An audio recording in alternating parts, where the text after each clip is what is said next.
UPSC civil service പരീക്ഷയിൽ ഏറ്റവും പ്രധാനപ്പെട്ട പേപ്പറുകളിൽ ഒന്നാണ് എസ്എ എന്ന് പറയുന്നത്. 250 മാർക്കിന് 2 എസ്എ, അതായത് 125 മാർക്ക് വീതമുള്ള 2 എസ്എസ് ആണ് നമ്മൾ എഴുതേണ്ടതായിട്ടുള്ളത്.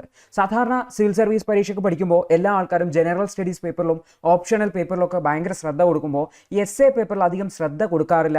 മറിച്ച് അത് പിന്നീട് വലിയൊരു ഡിസാസ്റ്റർ സിറ്റുവേഷനിൽ, കാരണം എസ്എയിൽ കാര്യമായ മാർക്കില്ലാത്ത ഒരു അവസ്ഥയിലേക്ക് നയിക്കും. നമ്മൾ ഒരു പേപ്പറിലും ഭയങ്കരമായിട്ടുള്ള മാർക്കിനല്ല ടാർഗറ്റ് ചെയ്യേണ്ടത്, മറിച്ച് എല്ലാ പേപ്പറുകളിലും നമ്മൾ ആവശ്യമായിട്ടുള്ള മിനിമം മാർക്ക് സെക്യൂർ ചെയ്തിട്ട് വേണം നമ്മൾ ഫൈനൽ റാങ്ക് ലിസ്റ്റിലേക്ക് കടന്നു ചെല്ലേണ്ടതായിട്ടുള്ളത്. അതുകൊണ്ട് തന്നെ എസ്എക്ക് അതിൻ്റേതായ പ്രാധാന്യം കൊടുക്കേണ്ടതായിട്ടുണ്ട്. അപ്പോൾ എങ്ങനെ എസ്എ പ്രിപ്പയർ ചെയ്യാം, എങ്ങനെ എസ്എ വളരെ കുറഞ്ഞ സമയം കൊണ്ട് നമുക്ക് നല്ലൊരു എസ്എ എഴുതാം, എങ്ങനെ എസ്എയിൽ കൂടുതൽ പോയിന്റുകൾ ഉൾപ്പെടുത്താം, എങ്ങനെ നല്ലൊരു മാർക്ക് ലഭിക്കാം എന്നൊക്കെയുള്ള ആശയങ്ങളാണ് ഈ ഒരു വെബിനാറിൽ അല്ലെങ്കിൽ ഈ ഒരു വീഡിയോയിൽ നമ്മൾ കവർ ചെയ്യാൻ വേണ്ടി പോകുന്നത്. അപ്പോൾ മലയാളത്തിൽ എസ്എ റൈറ്റിങ്ങിനെ സംബന്ധിച്ചുള്ള ഡീറ്റെയിൽ ആയിട്ടുള്ള വെബിനാർസ് വളരെ അപൂർവമാണ്. അപ്പോൾ ഇത് തീർച്ചയായിട്ടും ഈ ഒരു വീഡിയോ കാണുമ്പോൾ നിങ്ങൾക്ക് കൃത്യമായിട്ടുള്ള ഒരു ഐഡിയ എസ്എ റൈറ്റിങ്ങിനെ കുറിച്ച് ലഭിക്കും. അതിനുശേഷം നിങ്ങൾക്ക് സ്വന്തമായിട്ട് എങ്ങനെ വളരെ ഡൈവേഴ്സ് ആയിട്ടുള്ള വളരെ ഡീറ്റെയിൽ ആയിട്ടുള്ള ഒരു എസ്എ എഴുതാൻ വേണ്ടി പറ്റും എന്ന് നമുക്ക് മനസ്സിലാക്കാൻ വേണ്ടി പറ്റും.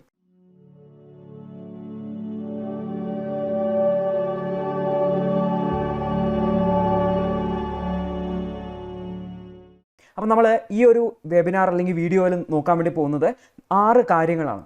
എന്താണ് ഒരു എസ്എയിൽ UPSC എക്സ്പെക്ട് ചെയ്യുന്നത്? കാരണം പല ആൾക്കാർക്കുള്ള ഡൗട്ട് എന്ന് വെച്ച് കഴിഞ്ഞാൽ UPSC വളരെ ഇംഗ്ലീഷിലൊക്കെ എസ്എ എഴുതുമ്പോൾ ഹൈ ലാംഗ്വേജ് സ്കില്ല്, അതായത് ഇംഗ്ലീഷിലുള്ള വലിയ ഗ്രാമറും അതുപോലെ തന്നെ വലിയ നല്ല നല്ല വാക്കുകളും ഒക്കെ അതായത് ഉപയോഗിക്കണം എന്നൊക്കെയുള്ള എക്സ്പെക്റ്റേഷൻ UPSCക്ക് ഉണ്ട്. അതുകൊണ്ട് നമ്മൾ ആ ഒരു രീതിയിലേക്ക് എഴുതേണ്ടതായിട്ടുണ്ട്. അപ്പോൾ എൻ്റെ ഇംഗ്ലീഷ് വളരെ മോശമാണ്, എനിക്ക് അങ്ങനെ എഴുതാൻ പറ്റും. അപ്പോൾ UPSC എന്താണ് നമ്മളിൽ നിന്ന് എക്സ്പെക്ട് ചെയ്യുന്നത് നമ്മൾ ആദ്യം മനസ്സിലാക്കണം. അതിനനുസരിച്ച് വേണം നമ്മൾ എഴുതേണ്ടതായിട്ടുള്ളത്. മറിച്ച് UPSC high language skill expect ചെയ്യുന്നുണ്ടോ? ഇതെല്ലാം UPSC വളരെ കൃത്യമായിട്ട് പറഞ്ഞിട്ടുണ്ട്. അപ്പോൾ UPSCയുടെ എക്സ്പെക്റ്റേഷൻ, പ്രതീക്ഷ എന്താണ്, എങ്ങനെയുള്ള ഒരു എസ്എ ആണ് UPSC പ്രതീക്ഷിക്കുന്നത് നമ്മൾ മനസ്സിലാക്കും. അപ്പോൾ എസ്എ എന്ന് പറയുമ്പോൾ നമുക്കൊരു കൺഫ്യൂഷൻ വരാണ്ടത്, ഇതിൻ്റെ മലയാളം വാക്കാണ് ഉപന്യാസം എന്ന് പറയുന്നത്. പണ്ട് സ്കൂളുകളിലൊക്കെ നിങ്ങൾ ഉപന്യാസമൊക്കെ എഴുതിയിട്ടുണ്ടാവും, അതായത് വലിയ പ്രബന്ധം പോലെ. അപ്പോൾ അത് തന്നെയാണ് സംഭവം. അപ്പോൾ എങ്ങനെയാണ് UPSCയുടെ എക്സ്പെക്റ്റേഷൻ എന്ന് നമ്മൾ മനസ്സിലാക്കും. അതിനുശേഷം എങ്ങനെ ഈ ഒരു UPSCയുടെ എക്സ്പെക്റ്റേഷൻ അനുസരിച്ച് നമുക്ക് അപ്രോച്ച് ചെയ്യാൻ വേണ്ടി പറ്റും, എങ്ങനെ ഒരു എസ്എ എക്സ്പെക്റ്റേഷൻ അനുസരിച്ച് എഴുതാൻ വേണ്ടി പറ്റും എന്നുള്ളത്. അതിനുശേഷം എന്താണ് ഈ ഒരു നല്ലൊരു എസ്എ, കാരണം എസ്എ UPSCയുടെ എക്സ്പെക്റ്റേഷൻ നമ്മൾ മനസ്സിലാക്കി, നമ്മൾ ആ ഒരു എക്സ്പെക്റ്റേഷൻ അനുസരിച്ച് എഴുതി. അപ്പോൾ ആ ഒരു എസ്എ നല്ലൊരു എസ്എ ആവുന്നത് എങ്ങനെയാണ് എന്ന് നമ്മൾ മനസ്സിലാക്കും. അതിനുശേഷം എങ്ങനെ നമുക്ക് ഈ എസ്എ എഴുതാം, കാരണം ഇതെല്ലാം നമ്മൾ മനസ്സിലാക്കിയതിന് ശേഷം ആക്ച്വലി ഇത് പ്രാക്ടിക്കലിലേക്ക് പോകുമ്പോൾ, കാരണം നമ്മൾ ആ ഒരു പേപ്പറിലേക്ക് അത് എഴുതുമ്പോൾ മാത്രമാണ് അതൊരു നല്ല എസ്എ ആയിട്ട് ഒരു റിസൾട്ട് വരുന്നത്. നമ്മൾ എന്തൊക്കെ തിയററ്റിക്കലി മനസ്സിലാക്കുന്നോ അതൊന്നും വലിയ കാര്യമില്ല, നമ്മൾ കൃത്യമായിട്ട് പേപ്പറിൽ അത് പ്രസൻറ്റ് ചെയ്യാൻ പറ്റുന്നില്ല. അപ്പോൾ എങ്ങനെ ഒരു എസ്എ എഴുതാം എന്നുള്ളത്, പിന്നെ എസ്എ എഴുതുമ്പോൾ ശ്രദ്ധിക്കേണ്ട കാര്യങ്ങൾ, അതുപോലെ തന്നെ മറ്റ് തെറ്റായിട്ട് ഉൾപ്പെടുത്താത്ത കാര്യങ്ങൾ. അതായത് നമ്മൾ ചില കാര്യങ്ങൾ ഉൾപ്പെടുത്തി കഴിഞ്ഞാൽ നമുക്ക് നെഗറ്റീവ് അടിക്കും. അതായത് നമുക്ക് ഈ എക്സാമിനർ, അതായത് വാല്യുവേഷൻ ചെയ്യുന്ന ആൾക്കാർ നെഗറ്റീവ്ലി ഇംപ്രസ്ഡ് ആവുകയും അത് സ്വാഭാവികമായിട്ട് നമുക്കൊരു നെഗറ്റീവ് മാർക്കിങ്ങിലേക്ക് കടക്കുകയും നമുക്ക് മാർക്ക് കുറയാനുള്ള സാധ്യതയുണ്ട്. അപ്പോൾ എന്തൊക്കെ ശ്രദ്ധിക്കണം എന്നുള്ള കാര്യങ്ങൾ കൂടി നമ്മൾ മനസ്സിലാക്കും. ജനറൽ സ്റ്റഡീസ് പേപ്പറിൽ നമ്മൾ ശ്രദ്ധിക്കുന്ന കാര്യങ്ങൾ തന്നെയാണ്. പിന്നെ എങ്ങനെ പ്രാക്ടീസ് ചെയ്യാം എന്നുള്ളത്, കാരണം ഇതുവരെയുള്ള കാര്യങ്ങൾ നമ്മൾ UPSCയുടെ എക്സാമിന് എന്താണ് ചെയ്യേണ്ടത് എന്നുള്ളതാണ്. ആക്ച്വലി UPSC എക്സാം ഹാളിൽ പോയിട്ട് നമ്മൾ ചെയ്യേണ്ട കാര്യങ്ങളാണ്. എന്നാൽ നമ്മൾ ഈ ഒരു എസ്എക്ക് കൃത്യമായിട്ട് പ്രാക്ടീസ് ചെയ്തെങ്കിൽ മാത്രമാണ് നമുക്ക് ഈ ഒരു രീതിയിൽ, ഈ ഒരു തിയററ്റിക്കലി മനസ്സിലാക്കുന്ന രീതിയിൽ നമുക്ക് എക്സാം ഹാളിൽ പ്രസൻറ്റ് ചെയ്യാൻ വേണ്ടി പറ്റും. അപ്പോൾ ആദ്യത്തെ 5 ഹെഡിങ്ങുകൾ നമ്മൾ എങ്ങനെയാണ് UPSCയുടെ എക്സാം ഹാളിൽ പോയിട്ട് ചെയ്യേണ്ടതെന്ന് പറയും. അതിനുശേഷം ഇത് എങ്ങനെയാണ് നമ്മൾ വീട്ടിൽ നിന്ന് അല്ലെങ്കിൽ നമ്മൾ പഠിക്കുന്ന സമയത്ത് പ്രാക്ടീസ് ചെയ്യേണ്ടതെന്നുള്ളത് നമ്മൾ അവസാനം മനസ്സിലാക്കും. കാരണം ഇത് കൃത്യമായി ചെയ്തെങ്കിൽ മാത്രമാണ് ഈ ഒരു 5 സ്റ്റെപ്പ് നിങ്ങൾക്ക് വർക്ക് ആവുക. അപ്പോൾ ഈ ഒരു 6ാമത്തെ സ്റ്റെപ്പ് കൂടി മനസ്സിലാക്കേണ്ടതുണ്ട്. മറിച്ച് 5 സ്റ്റെപ്പ് മനസ്സിലാക്കിയിട്ട് സ്കിപ്പ് ചെയ്ത് കഴിഞ്ഞാൽ നിങ്ങൾക്ക് ഇത് വർക്ക്ഔട്ട് ചെയ്യാൻ വേണ്ടി പറ്റില്ല. കാരണം ആക്ച്വലി നമ്മൾ എസ്എ എഴുതുക എന്ന് പറഞ്ഞാൽ അത്ര എളുപ്പം പരിപാടിയല്ല. കാരണം ഇത് 1.5 മണിക്കൂർ, ഒരു എസ്എ എഴുതാൻ 1.5 മണിക്കൂർ UPSC അലോട്ട് ചെയ്യുന്നുണ്ട്. ആ 1.5 മണിക്കൂർ ഇരുന്ന് എഴുതാനുള്ള ഒരു കാപ്പബിലിറ്റി നമുക്ക് വേണം, അതിനുള്ള കഴിവ് നമുക്ക് വേണം. അത് നമ്മൾ ഡെവലപ്പ് ചെയ്തെടുക്കേണ്ടതായിട്ടുണ്ട്. അപ്പം നമുക്ക് ഓരോ സ്റ്റെപ്പ് ബൈ സ്റ്റെപ്പ് ആയിട്ട് പോകാം. അപ്പോൾ നമ്മൾ ആദ്യം നോക്കാൻ വേണ്ടിയിരുന്നത് UPSCയുടെ ഫോക്കസ് എന്താണ്, അല്ലെങ്കിൽ UPSCയുടെ എക്സ്പെക്റ്റേഷൻ എന്താണ്. അപ്പോൾ UPSCനെ സംബന്ധിച്ച് നമുക്ക് എന്തെങ്കിലും കാര്യങ്ങൾ അറിയണമെങ്കിൽ നമുക്ക് 2 മെറ്റീരിയൽസ് മാത്രമേ ഉള്ളൂ. ഒന്ന് UPSCയുടെ നോട്ടിഫിക്കേഷനാണ്. UPSC ഓരോ വർഷവും ഇറക്കുന്ന നോട്ടിഫിക്കേഷൻ ഉണ്ട്, അപ്ലിക്കേഷൻ വിളിക്കുന്ന സമയത്ത് നോട്ടിഫിക്കേഷൻ ഉണ്ട്. അതിൽ എക്സാമിൻ്റെ പാറ്റേണിനെ കുറിച്ചൊക്കെ മെൻഷനിങ് ഉണ്ട്. രണ്ടാമത്തത് UPSCയുടെ സിലബസ് ആണ്. അങ്ങനെ ഒരു പ്രത്യേക സിലബസ് ഇതിന് നമുക്ക് നൽകിയിട്ടില്ല, മറിച്ച് ഈ ഒരു ജനറൽ ആയിട്ടുള്ള വേർഡിങ് പറഞ്ഞിട്ടുണ്ട് UPSC സിലബസ് ആണ്. അതുപോലെ തന്നെ പ്ലസ് പ്രീവിയസ് ക്വസ്റ്റ്യൻ ആണ്. അപ്പോൾ ഈ ഒരു കാര്യങ്ങൾ വെച്ചിട്ടാണ് നമ്മൾ ഈ ഒരു essay U P S സിയുടെ എക്സ്പെക്ടേഷൻ എന്താണെന്ന് നോക്കാൻ വേണ്ടി പോകുന്നത്. അപ്പോൾ നമുക്ക് ആദ്യം യു പി എസ് സിയുടെ നോട്ടിഫിക്കേഷനിൽ നോക്കാം. അപ്പോൾ യു പി എസ് സി നോട്ടിഫിക്കേഷനിൽ അതായത് നമ്മുടെ സിലബസ് പോലെ കൊടുത്തിരിക്കുന്നത് എസ് എയെ സംബന്ധിച്ച് കൊടുത്തിരിക്കുന്ന കാര്യങ്ങൾ പേപ്പർ 1 എന്നാണ് വിളിക്കുക. GS1, GS2, GS3, GS4 എന്ന് നമ്മൾ വിളിക്കുന്ന paper, paper 2, paper 3, paper 4, paper 5 എന്നിങ്ങനെയാണ് പോവുക. അപ്പോൾ എസ് എനെ സംബന്ധിച്ച് പറഞ്ഞത് candidates may be required to write essays on multiple topics, അതായത് ഒന്നിലധികം ടോപ്പിക്കുകളിൽ എസ്സേ എഴുതേണ്ടതായിട്ട് വരും. They are expected to keep closely to the subject of the essay, to arrange their ideas in orderly fashion and write concisely, and credit will be given for effective and exact expression എന്നുള്ളതാണ്. അപ്പോൾ ഇത്ര മാത്രമാണ് U P S സിയുടെ നോട്ടിഫിക്കേഷനിൽ syllabus പോലെ S എയെ കുറിച്ച് പറഞ്ഞിട്ടുള്ളത്. അപ്പോൾ നമുക്ക് നോക്കിക്കഴിഞ്ഞാൽ ഇതിലെ പറഞ്ഞ കാര്യങ്ങൾ ഒന്ന് ലിസ്റ്റ് ഔട്ട് ചെയ്ത് കഴിഞ്ഞാൽ നമുക്ക് ഇങ്ങനെ എഴുതാം. ഒന്ന്, keep close to the subject, അതായത് ചോദ്യത്തിൽ പറഞ്ഞ വിഷയത്തെക്കുറിച്ച് നമ്മൾ എസ് എഴുതുക എന്നുള്ളതാണ്. മറിച്ച് അവിടെയും ഇവിടെയും പോയിട്ട് കാർഡ് അടിച്ചു പോകരുത്. നമ്മൾ ആ ഒരു പറഞ്ഞ സബ്ജക്റ്റിലേക്ക് തന്നെ കീപ്പ് ചെയ്യുക, പറഞ്ഞ സബ്ജക്റ്റിലേക്ക് തന്നെ ഫോക്കസ് ചെയ്ത് നിൽക്കുക എന്നുള്ളത്, ആ ഒരു ടോപ്പിക്കിൽ നിന്നും ഡീവിയേറ്റ് പോയത്. രണ്ടാമത്, ആ ഒരു ടോപ്പിക്കിനെ സംബന്ധിച്ച് നമുക്ക് ഒരുപാട് ആശയങ്ങൾ ചിലപ്പോൾ പറയാനുണ്ടാവും. അതിനെ കൃത്യമായിട്ട് ഓർഡർ ചെയ്ത് അറേഞ്ച് ചെയ്യണം എന്നുള്ളതാണ്. അതായത് റാൻഡമായിട്ട് പറയരുത്. ആദ്യം അതിൻ്റെ ഹിസ്റ്ററി പറഞ്ഞു, അതിനുശേഷം നമ്മൾ അതിൻ്റെ കറണ്ട് സിറ്റുവേഷൻ പറഞ്ഞു, വീണ്ടും നമ്മൾ ഹിസ്റ്ററി, അങ്ങനെ പോകരുത്. നമ്മൾ ആ ഒരു ഓർഡർലി ഫാഷനിൽ പോകണം. ആ ഓർഡർ എങ്ങനെയാണെന്ന് നമുക്ക് തീരുമാനിക്കാം, പക്ഷേ ഓർഡർലി ഫാഷനിൽ പോകേണ്ടതായിട്ടുണ്ട്. വായിക്കുന്ന ഒരാൾക്ക് ഒരു കണ്ടിന്യൂറ്റി ഫീൽ ആവണം, വായിക്കുന്ന ഒരാൾക്ക് അതൊരു നല്ല ഒരു ഫ്ലോയിൽ അങ്ങ് പോകേണ്ടതായിട്ടുണ്ട്. അതായത് പകുതിക്ക് വെച്ച് നിർത്തി പോകാൻ തോന്നുന്ന തരത്തിലുള്ള ഒരു എസ്സേ ആവരുത്. അടുത്തത്, റൈറ്റ് കൺസൈസ്ലി. കൺസൈസ്ലി പറഞ്ഞാൽ ബ്രീഫ്ലി അല്ലെങ്കിൽ ചുരുക്കി എഴുതണം എന്നുള്ളതാണ്. ഒരേ സബ്ജക്റ്റിനെ സംബന്ധിച്ച് തന്നെ, ഒരേ വിഷയത്തെ സംബന്ധിച്ച് തന്നെ ഒരുപാട് എഴുതരുത്. അതായത് ഒരു എസ്സേഡ് എന്ന് പറയുമ്പോൾ ഒരു ജനറൽ ടോപ്പിക് ആയിരിക്കും. ആ ജനറൽ ടോപ്പിക്കിനെ സംബന്ധിച്ച് അതിൽ ഏതെങ്കിലും കുറേ ടോപ്പിക്കുകളിൽ ഒരു ടോപ്പിക് ഉണ്ടാവും. ആ ഒരു ടോപ്പിക്കിനെ സംബന്ധിച്ച് നമ്മൾ ഒരുപാട് എഴുതുകയും ബാക്കിയുള്ള ടോപ്പിക്കുകളെ മെൻഷൻ ചെയ്യാതിരിക്കുകയൊന്നും ചെയ്യരുത്. മറിച്ച് എല്ലാത്തിനെയും കുറിച്ച് മെൻഷൻ ചെയ്യണമായിരുന്നു. റൈറ്റ് കൺസൈസ്ലി, ബ്രീഫായിട്ട് എഴുതണം എന്നുള്ളതാണ്. അപ്പോൾ ഒന്നിനെക്കുറിച്ചും ഭയങ്കര ഡീറ്റെയിൽ ആയിട്ട് പോകണ്ട, മറിച്ച് എല്ലാത്തിനെക്കുറിച്ചും ഉണ്ടാവണം എന്നുള്ള രീതിയിൽ നമുക്കിതിനെ ഇൻ്റർപ്രറ്റ് ചെയ്യാവുന്നതാണ്. അടുത്തത്, ഇഫക്റ്റീവ് ആൻഡ് എക്സാക്ട് എക്സ്പ്രഷൻ. അതായത് പറയുന്ന കാര്യങ്ങൾ ഇഫക്റ്റീവ് ആയിരിക്കണം, വായിക്കുന്ന ആൾക്ക് മനസ്സിലായിട്ടുണ്ടാവണം, എക്സാക്റ്റ് ആയിട്ട് എക്സ്പ്രസ് ചെയ്തിട്ടുണ്ടാവും, വളരെ കൃത്യമായിട്ടുള്ള സെൻറ്റൻസ് ആയിരിക്കണം. ഇത്രയാണ് യു പി എസ് സി നമ്മളിൽ നിന്നും ഒരു സിലബസ് എന്നുള്ള രീതിയിൽ എക്സ്പെക്ട് ചെയ്യുന്നത്. ഇതിലെവിടെയെങ്കിലും ഹൈ ലാംഗ്വേജ് സ്കിൽ എന്ന് പറയുന്നുണ്ടോ? ഇല്ല. അതായത് നമ്മൾ ഭയങ്കര ഇംഗ്ലീഷ് ആയിരിക്കണം, അല്ലെങ്കിൽ നമ്മൾ ഭയങ്കരമായിട്ട് ആ ലാംഗ്വേജിൽ നല്ല നല്ല വാക്കുകൾ ഉപയോഗിക്കണം എന്നൊന്നുമുള്ള ഒരു demand U P S C വെക്കുന്നില്ല. മറിച്ച് യു പി എസ് സി നമ്മളോട് പറഞ്ഞത് ഇഫക്റ്റീവ് ആൻഡ് എക്സാക്ട് എക്സ്പ്രഷൻ എന്നുള്ളതാണ്. അതായത് നമ്മൾ പറയാൻ ഉദ്ദേശിക്കുന്ന കാര്യം, അതായത് എസ് എഴുതുന്ന ആൾ എന്താണോ എക്സാമിനറോട് പറയാൻ ഉദ്ദേശിക്കുന്നത് അത് വളരെ കൃത്യമായിട്ട് മനസ്സിലാകുന്ന രീതിയിൽ എഴുതിയിരിക്കണം എന്നുള്ളതാണ്. അതായത് നമ്മൾ ലാംഗ്വേജ് കറക്റ്റായിട്ട് യൂസ് ചെയ്യണമെന്ന് മാത്രമേ ഉള്ളൂ. സിമ്പിൾ ലാംഗ്വേജിൽ എഴുതിയാൽ മതി. വലിയ വലിയ കടുകട്ടി വാക്കുകളൊന്നും എഴുതേണ്ട ആവശ്യമില്ല. അതിനുവേണ്ടി വൊക്കാബുലറി ഭയങ്കരമായിട്ട് വർദ്ധിപ്പിക്കേണ്ട ആവശ്യമൊന്നുമില്ല.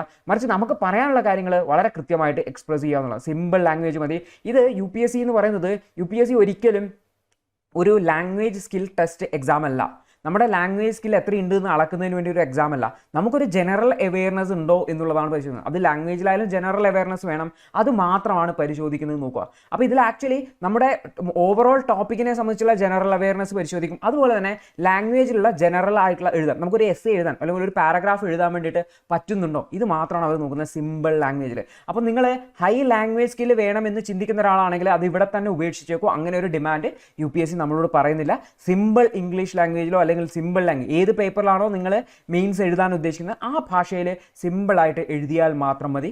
കൺസൈസ് ആയിട്ട് എഴുതണം, വലിച്ച് നീട്ടരുത്, ചുരുക്കി എഴുതണം, കൃത്യമായിട്ട് ഓർഡർ ചെയ്ത് എഴുതണം, സബ്ജക്റ്റുമായിട്ട് ചോദ്യത്തിൽ പറഞ്ഞ സബ്ജക്റ്റുമായിട്ട് ക്ലോസ് ചെയ്യണം. ഇത്രയാണ് യു പി എസ് സി നമ്മളിൽ നിന്നും ഡിമാൻഡ് ചെയ്യുന്നത്. അപ്പോൾ ഇത് നോട്ടിഫിക്കേഷൻ എന്നുള്ളതാണ്, നമ്മുടെ സിലബസ് പോലെ യു പി എസ് സി നൽകിയിട്ടുള്ളതാണ്. അടുത്തത്, നമ്മുടെ ക്വസ്റ്റ്യൻ പേപ്പർ നോക്കിക്കഴിഞ്ഞാൽ നമ്മൾ ഇതിൽ ആദ്യം എസ്സേ നമുക്ക് അനുവദിച്ചിട്ടുള്ള മീഡിയത്തിൽ തന്നെ എഴുതണം എന്ന് പറയുന്നുണ്ട്. അതായത് നമ്മൾ ഏത് ഭാഷയിലാണോ മെയിൻസ് എഴുതാൻ അപേക്ഷയുള്ളത് അതിനനുസരിച്ച് കൊടുക്കണം. മറ്റേതെങ്കിലും ഭാഷയിൽ എഴുതി കഴിഞ്ഞാൽ നമുക്ക് മാർക്ക് കിട്ടില്ല എന്ന് പറയുന്നുണ്ട്. അതിൽ പിന്നെ ഒരു കാര്യം, word limit should be adhered to. എത്രയാണോ വേർഡ് ലിമിറ്റ് പറയുന്നത്, വാക്കുകളുടെ ലിമിറ്റ് പറയുന്നത്, അത് ഫോളോ ചെയ്യണം എന്നുള്ളതാണ് മറ്റൊരു കണ്ടീഷൻ. അടുത്തത്, ഏതെങ്കിലും പേജ് ലീവ് ചെയ്തിട്ടുണ്ടെങ്കിൽ, നമ്മൾ എഴുതാതെ വിട്ടിട്ടുണ്ടെങ്കിൽ അത് സ്ട്രക്ക് ഓഫ് ചെയ്യണം. അതായത് അതിൽ ഇങ്ങനെ വരച്ച് വിടണം എന്നാണ് പറയുന്നത്. അപ്പോൾ ഇതിൽ നമ്മൾ ശ്രദ്ധിക്കേണ്ട കാര്യം എന്ന് വെച്ചാൽ വേർഡ് ലിമിറ്റ് ഫോളോ ചെയ്യണം എന്നുള്ളതാണ്. അപ്പോൾ വേർഡ് ലിമിറ്റ് കറക്റ്റായിട്ട് നമ്മൾ ഫോളോ ചെയ്യണം. അതായത് അതിൽ കൂടരുത് എന്നാണ് അതിൻ്റെ അർത്ഥം. അതായത് വേർഡ് ലിമിറ്റ് അപ്രോക്സിമേറ്റ് റേഞ്ചാണ് യു പി എസ് സി പറയുന്നത്. അപ്പോൾ നമ്മൾ ആ ഒരു റേഞ്ചിൽ തന്നെ എഴുതാൻ വേണ്ടി ശ്രദ്ധിക്കുക. അപ്പോൾ ഇനി ക്വസ്റ്റ്യൻ പേപ്പർ നോക്കിക്കഴിഞ്ഞാൽ യു പി എസ് സിയുടെ ഇതിലുണ്ടാവുക ഇങ്ങനെയാണ്: റൈറ്റ് 2 essays. അതായത് നമ്മൾ 2 എസ്സേ എഴുതേണ്ടതായിട്ടുണ്ട്. അപ്പോൾ choosing one from each of the following section A and B. അതായത് UPSCയുടെ എസ് പേപ്പറിൽ സെക്ഷൻ എ സെക്ഷൻ ബി എന്നിങ്ങനെ പറഞ്ഞിട്ട് 2 സെക്ഷൻസ് ആയിട്ടുണ്ടാവുക. ഓരോ സെക്ഷനിലും 4 ടോപ്പിക്കുകൾ തന്നിട്ടുണ്ടാവും. സെക്ഷൻ ബിയിലും 4 ടോപ്പിക് ഉണ്ടാവും. അപ്പോൾ ഓരോ സെക്ഷനിന്നും ഒരു ടോപ്പിക്കിലാണ് നമ്മൾ എസ് എഴുതേണ്ടതായിട്ടുള്ളത്. അപ്പോൾ സെക്ഷൻ എയിൽ നിന്ന് ഒരു ടോപ്പിക് എടുക്കണം, സെക്ഷൻ ബിയിൽ നിന്നും ഒരു ടോപ്പിക് എടുക്കണം. അപ്പോൾ വാക്കുകളുടെ ലിമിറ്റ് പറഞ്ഞത് 1000 മുതൽ 1200 വേർഡ്സ് ആയിരിക്കണം എന്നുള്ളത്. അപ്പോൾ അതിൻ്റെ അർത്ഥം എന്ന് വെച്ചാൽ ഇവിടെ ലോവർ ലിമിറ്റും പറഞ്ഞിട്ടുണ്ട്, അപ്പർ ലിമിറ്റും പറഞ്ഞിട്ടുണ്ട്. നമ്മൾ ഈ ഒരു റേഞ്ചിലെങ്കിലും എത്തിയിരിക്കണം. ചെറിയ എസ് ആവരുത്, ഒരുപാട് വലിയ എസ് ആവരുത്, മറിച്ച് അത് 1000 മുതൽ 1200 വാക്കുകളായിരിക്കണം. മാർക്ക് എന്ന് പറഞ്ഞാൽ 2 × 125 250. അപ്പോൾ ഒരു എസ്സേയുടെ മാർക്ക് എന്ന് പറഞ്ഞാൽ 125 മാർക്കാണ്. ഈ 125 മാർക്കുള്ള എസ്സേക്കാണ് നമ്മൾ കാര്യങ്ങൾ എഴുതേണ്ടതായിട്ടുള്ളത്. അപ്പോൾ നിങ്ങൾ ചിന്തിക്കുന്നുണ്ടാവും, അയ്യോ ഈ ഒരു 10 മാർക്കിനും 15 മാർക്കിനും ജനറൽ സ്റ്റഡീസിൽ പറയുന്ന കാര്യം തന്നെ എഴുതാൻ നമുക്ക് ആവശ്യത്തിന് പോയിന്റുകൾ കിട്ടുന്നില്ല, പിന്നെ എങ്ങനെയാണ് 125 മാർക്കിന് എഴുതാനുള്ള പോയിന്റുകൾ കിട്ടുക എന്നൊക്കെ ചിന്തിക്കണം. അതിനൊക്കെ വഴികളുണ്ട്. അതൊക്കെ കൃത്യമായിട്ട് മനസ്സിലാക്കി കഴിഞ്ഞാൽ നിങ്ങൾക്ക് കൃത്യമായിട്ട് ആൻസർ എസ്സേ സുഖസുന്ദരമായി എഴുതാൻ വേണ്ടി പറ്റും. അതാണ് നമ്മൾ ഈ ഒരു വീഡിയോയിൽ മനസ്സിലാക്കാൻ വേണ്ടി പോകുന്നത്. എസ്സേയെ സംബന്ധിച്ച് നിങ്ങളുടെ മിത്തെല്ലാം നമ്മൾ പൊളിക്കും. അതിനുശേഷം നിങ്ങൾക്ക് കൃത്യമായിട്ട് എസ്സേയെ അപ്രോച്ച് ചെയ്യാനുള്ള ഒരു വഴി ഇതിൽ തെളിച്ചു തരും. അപ്പോൾ ഇത് കൃത്യമായിട്ട് ശ്രദ്ധിക്കുക. അപ്പോൾ നമ്മൾ നോക്കിക്കഴിഞ്ഞാൽ UPSCയുടെ സെക്ഷൻ എ, ഇത് കഴിഞ്ഞ വർഷത്തെ 2020 മെയിൻസിൻ്റെ സെക്ഷൻ എ ഭാഗമാണ് കൊടുത്തിരിക്കുന്നത്. അപ്പോൾ ഇതിൽ 1, 2, 3, 4 ഇങ്ങനെ ടോപ്പിക്കുകൾ തന്നിടാം. ഓർത്ത് വെക്കുക, ടോപ്പിക്കിൻ്റെ നമ്മൾ ഏത് ഭാഷയിലാണ് മെയിൻസ് എഴുതുന്നതെങ്കിൽ പോലും ഈ ക്വസ്റ്റ്യൻ ഹിന്ദിയിലും ഇംഗ്ലീഷിലും മാത്രമേ ഉണ്ടാവുള്ളൂ. ഹിന്ദിയിലും ഇംഗ്ലീഷിലും മാത്രമാണ്. അപ്പോൾ ഈ ടോപ്പിക്കുകൾ സെക്ഷൻ എയിൽ 4 ടോപ്പിക് ഉണ്ടാവും. ഇതിൽ ഏതെങ്കിലും ഒരു ടോപ്പിക്ക് നമുക്ക് സെലക്ട് ചെയ്യാം. എന്നിട്ട് നമുക്ക് എന്ത് ചെയ്യാൻ വേണ്ടി പറ്റും? നമുക്ക് എസ്സേ എഴുതാൻ വേണ്ടി പറ്റും. സെക്ഷൻ ബിയിലും ഇതുപോലെ ഉണ്ടാവും. അതിൽ ഏതെങ്കിലും ഒരു ടോപ്പിക്ക് സെലക്ട് ചെയ്യാൻ വേണ്ടി പറ്റും. അപ്പോൾ നോക്കിക്കഴിഞ്ഞാൽ ഈ ഒരു ടോപ്പിക്കിൽ നമുക്ക് ഈ ഒരു ടോപ്പിക്കിനെ ജനറലായിട്ട് 2 ടൈപ്പാക്കി തിരിക്കാൻ വേണ്ടി പറ്റും. ഒന്നെന്ന് പറഞ്ഞു കഴിഞ്ഞാൽ ഫിലോസഫിക്കൽ ടൈപ്പ്. അതായത് ഈ ഒരു ഫിലോസഫിക്കൽ കോട്ടുകളൊക്കെയാണ് ഇവിടെ തന്നിട്ടുണ്ടാവുക. അപ്പോൾ ഇങ്ങനെ നോക്കിക്കഴിഞ്ഞാൽ life is A long journey between human being and being human. അതായത് ഒരു മനുഷ്യനായിട്ട് ജനിക്കുന്നതും ഒരു മനുഷ്യനാവുന്നതിനും ഇടയ്ക്കുള്ള ഒരു ജേണിയാണ്, ലൈഫ് ജേണിയാണ് ലൈഫ് എന്ന് വിളിക്കുന്നതെന്ന്. അതൊക്കെ ഒരു ഫിലോസഫിക്കൽ കോട്ടാണ്. അപ്പോൾ ഒരു ഫിലോസഫിക്കൽ ഐഡിയ. അത് mindful manifesto is a catalyst to tranquil self എന്നൊക്കെ പറഞ്ഞിട്ട്. അടുത്തതും ഒരു ഫിലോസഫിക്കലാണ്, simplicity is the ultimate sophistication. അപ്പോൾ നമുക്ക് ഇതിൽ ഏതെങ്കിലും ഒരു ടോപ്പിക്ക് സെലക്ട് ചെയ്തിട്ട് നമുക്ക് എഴുതാൻ വേണ്ടി. സാധാരണ ഇതൊരു ഫിലോസഫിക്കൽ ആയിട്ടുള്ള ക്വസ്റ്റ്യൻസ് ആണ്. മറ്റൊന്നാണ് നോർമൽ ആയിട്ടുള്ള ജനറൽ ടോപ്പിക്കുകൾ തന്നെ. അതായത് technology and development of women അങ്ങനെയുള്ള ടോപ്പിക്കുകളും തന്നിട്ടുണ്ടാവും. അപ്പോൾ അല്ലെങ്കിൽ ഗവൺമെന്റ് പോളിസീസ് ആൻഡ് ഇംപ്ലിമെന്റേഷൻ ഇങ്ങനെയുള്ള ടോപ്പിക്കുകളും ജനറൽ ആയിട്ടുള്ള ടോപ്പിക്കുകളും തന്നിട്ടുണ്ടാവും. അപ്പോൾ ഈ 2 ടോപ്പിക്കുകളിൽ നിന്നും മിക്സ് ആയിട്ടാണ് തന്നിട്ടുണ്ടാവുക. അപ്പോൾ ഈ ഒരു സെക്ഷൻ നോക്കിക്കഴിഞ്ഞാൽ ഇതിൽ നമുക്ക് ഏകദേശം എല്ലാം ഫിലോസഫിക്കലാണെന്ന് തോന്നും. അപ്പോൾ ഈ ഒരു ഫിലോസഫിയിൽ നിന്ന് നമ്മൾ ഏതെങ്കിലും സെലക്ട് ചെയ്യണം. അപ്പോൾ UPSC അത് ക്വസ്റ്റ്യൻ സെറ്റ് ചെയ്യുന്ന പോലെയാണ്. ചില സമയത്ത് എന്ത് ചെയ്യണം, 2ഉം ഉണ്ടാവും. അപ്പോൾ നമ്മളത് സെക്ഷൻ എയും സെക്ഷൻ ബിയും നോക്കും. ആ ഒരു സമയത്ത് നമുക്ക് കൃത്യമായിട്ട് മനസ്സിലാവും എങ്ങനെയാണ് ടോപ്പിക് എന്നുള്ളത്. അപ്പോൾ ഇതിൽ നമ്മൾ മനസ്സിലാക്കേണ്ട കാര്യം എന്ന് വെച്ച് കഴിഞ്ഞാൽ നമുക്ക് ഒരു എസ്സേക്ക് 125 മാർക്കാണ്. നമ്മൾക്ക് മാക്സിമം വേർഡ് ലിമിറ്റ് 1200 വേർഡ്സ് ആണ്. അപ്പോൾ 1200 വേർഡ്സ് ആണ് മാക്സിമം വേർഡ്. നമുക്ക് എഴുതാൻ കിട്ടുന്ന സ്ഥലം എന്ന് പറഞ്ഞാൽ 12 പേജുകളാണ്. 12 പേജ് നമുക്ക് കിട്ടും. അപ്പോൾ നമ്മൾ നോക്കിക്കഴിഞ്ഞാൽ ഒരു പേജിൽ 100 വാക്കുകൾ വെച്ച് എഴുതുമ്പോഴാണെങ്കിൽ നമുക്ക് 12 പേജ് കൊണ്ട് 1200 വാക്കുകൾ തിരിക്കാം. അപ്പോൾ നമുക്കൊരു ഐഡിയ ഉണ്ടാവണം. നമുക്ക് എണ്ണാൻ വേണ്ടി പറ്റില്ല എത്ര വാക്കുണ്ടെന്ന്. അപ്പോൾ നമുക്കൊരു ഐഡിയ കൃത്യമായിട്ട് ഉണ്ടാവേണ്ടതായിട്ടുണ്ട്. ഞാൻ ഒരു പേജ് എഴുതുമ്പോൾ എത്ര വേർഡാണ് പോകുന്നതെന്ന്. അതിനനുസരിച്ച് നമ്മൾ വേർഡ് ലിമിറ്റ് കൺട്രോൾ ചെയ്യേണ്ടതായിട്ടുണ്ട്. ഓക്കെ, അതെല്ലാം പറഞ്ഞു തരാം എങ്ങനെയാണ് ചെയ്യാനുള്ളത്. അപ്പോൾ സമയം എന്ന് പറഞ്ഞു കഴിഞ്ഞാൽ മൊത്തം 3 മണിക്കൂറാണ് എക്സാം. അപ്പോൾ ആ 3 മണിക്കൂറിനുള്ളിൽ നമ്മൾ 2 എസ്സേ എഴുതണം. അപ്പോൾ നമുക്ക് ഒരു എസ്സേക്ക് 1.5 മണിക്കൂർ സമയമാണ് കിട്ടുക. അപ്പോൾ നമ്മൾ ഒരു എസ്സേ എന്നുള്ള ഐഡിയയിലാണ് മുന്നോട്ട് പോകുന്നത്. കാരണം നമുക്ക് ഒരു എസ്സേ എഴുതാനാണ് പഠിക്കേണ്ടതായിട്ടുള്ളത്. അപ്പോൾ രണ്ടാമത്തെ എസ്സേ അതേപോലെയാണ് രണ്ടാമത്തെ എസ്സേ എഴുതേണ്ടത്. അപ്പോൾ ഒരു എസ്സേ എഴുതാൻ നമുക്ക് 1.5 മണിക്കൂർ സമയം കിട്ടും. 125 മാർക്കാണുള്ളത്, 1200 വാക്കുകളാണുള്ളത്, 12 പേജുകളാണ് നമുക്കുള്ളത്. അപ്പോൾ UPSCയുടെ ആൻസർ ഷീറ്റിനെ കുറിച്ച് ഒരു ഐഡിയ ഉണ്ടാവണം. എങ്കിൽ മാത്രമേ നമുക്ക് ആ പേജ് എന്ന് പറയുന്ന ഐഡിയ മനസ്സിലാവുകയുള്ളൂ. അപ്പോൾ UPSCയുടെ ആൻസർ ഷീറ്റ് ഇതുപോലെയാണ്. ഇത് UPSC ഒരു മോഡലായിട്ട് തന്നിരിക്കുന്നതാണ്. അപ്പോൾ UPSCയുടെ ആൻസർ ഷീറ്റിൻ്റെ പ്രത്യേകത എന്ന് വെച്ചാൽ ലെഫ്റ്റ് സൈഡിൽ ഇതേപോലെ ഒരു വരയുണ്ടാവും, റൈറ്റ് സൈഡിലും ഇതേപോലെ ഒരു വരയുണ്ടാവും. ഈ ലെഫ്റ്റ് സൈഡിലെ വര എന്ന് പറഞ്ഞാൽ ഏകദേശം ഒരു 2.5 സെൻറ്റിമീറ്റർ ഉണ്ടാവും. നമ്മുടെ 15 സെൻറ്റിമീറ്റർ സ്കെയിൽ എടുത്താൽ അതിൻ്റെ വീതിയോടെ എടുത്ത് ഇപ്പുറത്തേക്ക് നോക്കുമ്പോൾ കുറച്ച് കുറവാണ്, എങ്കിലും അപ്രോക്സിമേറ്റ്ലി ഒരു 1.5-2 സെൻറ്റിമീറ്ററിനടുത്ത് വീതി ഉണ്ടാവും. അപ്പോൾ നിങ്ങൾ എസ്സേ എഴുതുന്ന സമയത്ത് അല്ലെങ്കിൽ UPSCയുടെ ആൻസേഴ്സ് എഴുതുന്ന സമയത്ത് എപ്പോഴും ഈ ഒരു A4 ഷീറ്റ് എടുത്തിട്ട് ഇപ്പുറത്തെ സൈഡിൽ ഒരു 2.5 സെൻറ്റിമീറ്റർ, ഇപ്പുറത്തെ സൈഡിൽ ഒരു 2 സെൻറ്റിമീറ്റർ, സേഫായിട്ട് ഒരു 2 സെൻറ്റിമീറ്റർ വരക്കുക. ഈ ഒരു ഗ്യാപ്പ് 2 സെൻറ്റിമീറ്റർ ആയിട്ട് വരക്കുക. ഇപ്പുറത്തെ സൈഡിൽ ഒരു 2.5 സെന്റിമീറ്റർ ആയിട്ട് വരക്കുക. എന്നിട്ട് എന്ത് ചെയ്യുക, ആൻസർ എഴുതാൻ വേണ്ടി ശ്രമിക്കുക. അപ്പോഴാണ് നമുക്ക് കൃത്യമായിട്ടുള്ള വേർഡ് ലിമിറ്റ് മനസ്സിലാവും. ഇനി എങ്ങനെയാണ് നമുക്ക് ഈ ഒരു വേർഡ് ലിമിറ്റിന് മേലെ ഒരു ഐഡിയ ഉണ്ടാക്കുന്നത് പറഞ്ഞത്, കാരണം പല ആൾക്കാർക്കുള്ള പ്രശ്നമാണ് എങ്ങനെയാണ് ഈ ഒരു വേർഡ് ലിമിറ്റ് കൺട്രോൾ ചെയ്യുക എന്നുള്ളത്. അത് നമ്മൾ ഇവിടെ നോക്കുകയാണ്. ഇത് ജനറൽ സ്റ്റഡീസ് പേപ്പർ ആയാലും എസ് എ ആയിക്കഴിഞ്ഞാലും എല്ലാത്തിനും ഒരേ ഫോർമാറ്റ് തന്നെയാണ്. അപ്പം എന്താണ് ചെയ്യണമെന്ന് വെച്ചാൽ ഞാൻ പറഞ്ഞതുപോലെ ഇതേ ഫോർമാറ്റിലേക്ക് നിങ്ങളൊരു A4 ഷീറ്റിൽ വരച്ചെടുക്കുക. ഓക്കെ, അല്ലെങ്കിൽ UPSCയുടെ സൈറ്റിൽ നിങ്ങൾക്ക് ഈ ഒരു സ്പെസിമെൻ ആൻസർ ഷീറ്റ് കിട്ടും, അതിലൊരു പേജ് പ്രിൻ്റ് എടുക്കുക. ഓക്കെ, എന്നതിന് ശേഷം നിങ്ങൾ ഏതെങ്കിലും ഒരു ചോദ്യത്തിനുള്ള ഉത്തരം ഇവിടെ ഒന്ന് ജസ്റ്റ് എഴുതി വെക്കുക. ഞാനിപ്പോൾ വെറുതെ എഴുതിയിട്ടുണ്ട്, essay is one of the most important paper in mains examination, you can score good marks by practicing writing essays എന്ന് എഴുതിയിട്ടുണ്ട്. അപ്പോൾ ഇങ്ങനെ നിങ്ങൾ കൈകൊണ്ട് എഴുതി കഴിഞ്ഞാൽ നിങ്ങൾക്ക് മനസ്സിലാവും ഒരു ലൈനിൽ നിങ്ങൾക്ക് എത്ര വാക്കുകൾ വരുന്നുണ്ട്. ഇപ്പോൾ ഏകദേശം ഇവിടെ 7 വരുന്നുണ്ട്, ഇവിടെ ഏകദേശം 6 വരുന്നുണ്ട്, അപ്പോൾ ഇവിടെ ഏകദേശം 6 വരുന്നുണ്ട്. അപ്പോൾ നോക്കിക്കഴിഞ്ഞാൽ ഒരു ആവറേജ് ഒരു 6 to 7 വാക്കുകളാണ് ഇങ്ങനെ ഞാൻ എഴുതുമ്പോൾ എനിക്ക് ഒരു ലൈനിൽ വരുന്നതെന്ന് മനസ്സിലാക്കാൻ വേണ്ടി പറ്റും. അപ്പോൾ ഇവിടെ നോക്കിക്കഴിഞ്ഞാൽ ഞാൻ 6 to 7 വേർഡ്സ് പെർ ലൈൻ എടുത്തു. അപ്പോൾ ഞാൻ അപ്രോക്സിമേറ്റ്ലി അതൊരു 6 ആയി എടുത്തു വിചാരിച്ചോ. അപ്പോൾ നമുക്ക് എത്ര ലൈനുകൾ എഴുതാൻ വേണ്ടി പറ്റും നമുക്കൊരു ഐഡിയ വേണം. അപ്പോൾ 1200 വാക്കുകളാണ് നമുക്ക് മാക്സിമം എഴുതേണ്ടതായിട്ടുള്ളത്. അപ്പോൾ 1200 6 കൊണ്ട് ഹരിച്ചു കഴിഞ്ഞു ഒരു ലൈനിൽ 6 വാക്കുകളാണ്. അപ്പോൾ നിങ്ങൾ എഴുതുമ്പോൾ നിങ്ങൾക്ക് മാറും. അതുകൊണ്ട് നിങ്ങളുടെ ഒരു ലൈനിൽ ഓരോരാളുടെ അക്ഷരം ഹാൻഡ് റൈറ്റിംഗ് അനുസരിച്ച് ചില ആൾക്കാർക്ക് വലിയ അക്ഷരങ്ങളായിരിക്കും, ചില ആൾക്കാർക്ക് ചെറിയ അക്ഷരമായിരിക്കും. അപ്പോൾ അതിനനുസരിച്ച് ഈ ഒരു ലൈനിൽ എഴുതുന്ന വാക്കുകളുടെ എണ്ണം വ്യത്യാസം ഉണ്ടാവും. അപ്പോൾ അതിനനുസരിച്ച് നിങ്ങൾ ഈ ഹരിക്കുന്ന നമ്പർ മാറും. ഇപ്പം ഞാൻ 6 എടുത്ത് ചെയ്യുമ്പോൾ 200 ലൈൻസ് കിട്ടും. അപ്പോൾ എനിക്ക് 12 പേജാണുള്ളത്, 200 ലൈനാണ് മൊത്തത്തിൽ എഴുതാൻ വേണ്ടി പറ്റുക എന്നുള്ളത്.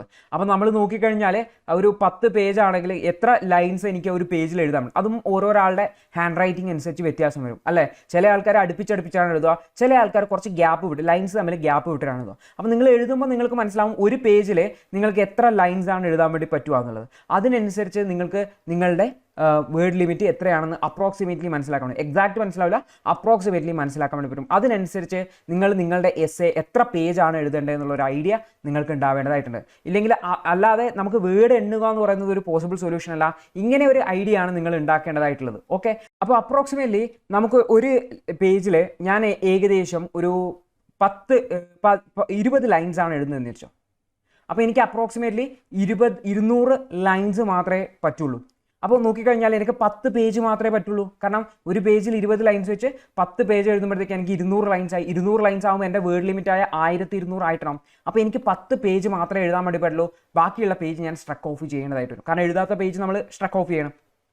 അപ്പോൾ ഇങ്ങനെ നമുക്കൊരു ഐഡിയ ഉണ്ടാക്കാൻ വേണ്ടി പറ്റും. അപ്പോൾ അത് നിങ്ങൾ എഴുതി നോക്കുമ്പോൾ മാത്രമേ നിങ്ങൾക്ക് മനസ്സിലാവുള്ളൂ. അപ്പോൾ അതിനനുസരിച്ച് നിങ്ങളുടെ വേർഡ് ലിമിറ്റ് എത്രയാണെന്ന് ലിമിറ്റ് ചെയ്യാവുന്നു. ഇതാണ് വേർഡ് ലിമിറ്റിൻ്റെ മേലെ എങ്ങനെയാണ് നിങ്ങൾക്ക് ഒരു ഐഡിയ ഉണ്ടാക്കുക എന്നുള്ളത്. അപ്പോൾ ഇത് നിങ്ങൾക്ക് ചെയ്യുമ്പോൾ മനസ്സിലാവും. അപ്പോൾ നിങ്ങൾക്ക് അപ്രോക്സിമേറ്റ്ലി ഓരോരാളുടെ ഹാൻഡ് റൈറ്റിംഗ് അനുസരിച്ച് വ്യത്യാസം വരും. അപ്പോൾ അതിനനുസരിച്ച് നിങ്ങൾ അതിനനുസരിച്ച് ക്രമീകരിക്കുക എന്നുള്ളത്. അപ്പോൾ വേർഡ് ലിമിറ്റിനെ കുറിച്ച് ഒരു ഐഡിയ കിട്ടിയിട്ടുണ്ടാവുന്നതായിരിക്കും എങ്ങനെയാണ് വേർഡ് ലിമിറ്റ് ക്രമീകരിക്കുക. അപ്പോൾ മെയിൻസിൻ്റെ ആൻസേഴ്സ് ആയാലും ഇതേപോലെ തന്നെയാണ്. 150 വേർഡ്സ് ഒക്കെയാണ് നമുക്ക് 150 വേർഡ്സും 250 വേർഡ്സുമാണ് വരിക. അതും ഇതേപോലെ തന്നെ നിങ്ങൾക്ക് ക്രമീകരിക്കാൻ വേണ്ടി പറ്റും. എത്ര ലൈൻസ് എഴുതാൻ വേണ്ടി പറ്റും എന്നുള്ളതിൻ്റെ അടിസ്ഥാനത്തിൽ നിങ്ങൾക്ക് അണ്ടർസ്റ്റാൻഡ് ചെയ്യാൻ വേണ്ടി പറ്റും. അപ്പോൾ നമുക്ക് വേർഡ് ലിമിറ്റിന് മേലെ ഒരു ഐഡിയ കിട്ടി. നിങ്ങൾക്ക് വേർഡ് ലിമിറ്റ് കൃത്യമായിട്ട് കൺട്രോൾ ചെയ്യാൻ വേണ്ടി പറ്റും. ഇനി നോക്കുക എന്ന് വെച്ചാൽ നിങ്ങൾക്കൊരു വേർഡ് ലിമിറ്റിന് മേലെ ഐഡിയ ഉണ്ടാവുക എന്നുള്ളത് വളരെ ഇമ്പോർട്ടൻ്റ് ആണെന്ന് കൂടി ഓർത്ത് വെക്കുക. ഇനി നമ്മൾ നോക്കാൻ വേണ്ടി പോകുന്ന ഒരു ആൻസർ ഷീറ്റാണ്. അതായത് ഇത് ഇപ്രാവശ്യത്തെ, അതായത് 2020 UPSCയുടെ റിസൾട്ട് വന്നപ്പോൾ ഓൾ ഇന്ത്യ റാങ്ക് 1 കിട്ടിയ ശുഭം കുമാറിൻ്റെ ആൻസർ ഷീറ്റാണ്. ആക്ച്വലി വിഷൻ IASൽ അദ്ദേഹം മീൻസിൻ്റെ ടെസ്റ്റ് എഴുതിയിട്ടുണ്ടായിരുന്നു, എസ്സേയുടെ ടെസ്റ്റ് എഴുതിയിട്ടുണ്ടായിരുന്നു. അതിനെയാണ്. അപ്പോൾ നോക്കിക്കഴിഞ്ഞാൽ ഇതൊരു ഐഡിയ വരാൻ വേണ്ടിയിട്ടാണ് നിങ്ങൾക്ക് എങ്ങനെയാണ് എസ്സേ എന്നുള്ളത് എഴുതേണ്ടതെന്നുള്ളൊരു ഐഡിയ വരാൻ വേണ്ടിയിട്ടാണ്. ഇപ്പോൾ ഇവിടെ നോക്കിക്കഴിഞ്ഞാൽ ആ ഒരു ടോപ്പിക്കിൽ 4ാമത്തെ ടോപ്പിക്കാണ് അദ്ദേഹത്തിൻ്റെ ടെസ്റ്റ് സീരീസിന് കൊടുത്തിരുന്നാൽ 4ാമത്തെ ടോപ്പിക്കാണ് അദ്ദേഹം എടുത്തിരിക്കുന്നത്. അപ്പോൾ health system to meet 21st century needs in India എന്നുള്ളതാണ്. അപ്പോൾ ഇതൊരു ജനറൽ ടോപ്പിക്കാണ് അദ്ദേഹം എടുത്തിരിക്കുന്നത്, മറിച്ച് ഫിലോസഫിക്കൽ ടോപ്പിക്കല്ല. അപ്പോൾ അദ്ദേഹം നോക്കിക്കഴിഞ്ഞാൽ അദ്ദേഹം എസ്സേ സ്റ്റാർട്ട് ചെയ്തു. ചെറിയ പാരഗ്രാഫുകളാണ് നിങ്ങൾക്ക് കാണാൻ വേണ്ടി പറ്റും അല്ലേ.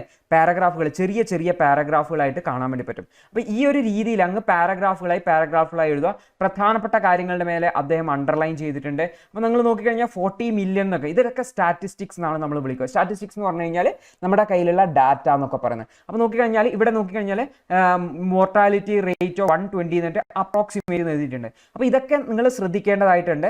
അപ്പോൾ ഇതെങ്ങനെയാണെന്ന് വെച്ചാൽ ഇങ്ങനെയൊക്കെയാണ് നമ്മൾ ഡാറ്റയൊക്കെ യൂസ് ചെയ്യേണ്ടത്. അപ്പോൾ ഞാൻ എങ്ങനെയാണ് എസ്സേ എഴുതേണ്ടതെന്ന് പറയുമ്പോൾ അത് കൃത്യമായിട്ട് പറഞ്ഞുതരാം. അപ്പോൾ ഒരു എസ്സേ എങ്ങനെയാണെന്ന് നിങ്ങൾ കണ്ടു. ജസ്റ്റ് നമ്മളൊരു എസ്സേ ആയിട്ട് എഴുതുക, പാരഗ്രാഫായിട്ട് എഴുതുക. പാരഗ്രാഫുകൾ ചെറുതാക്കാൻ വേണ്ടി ശ്രദ്ധിക്കുക.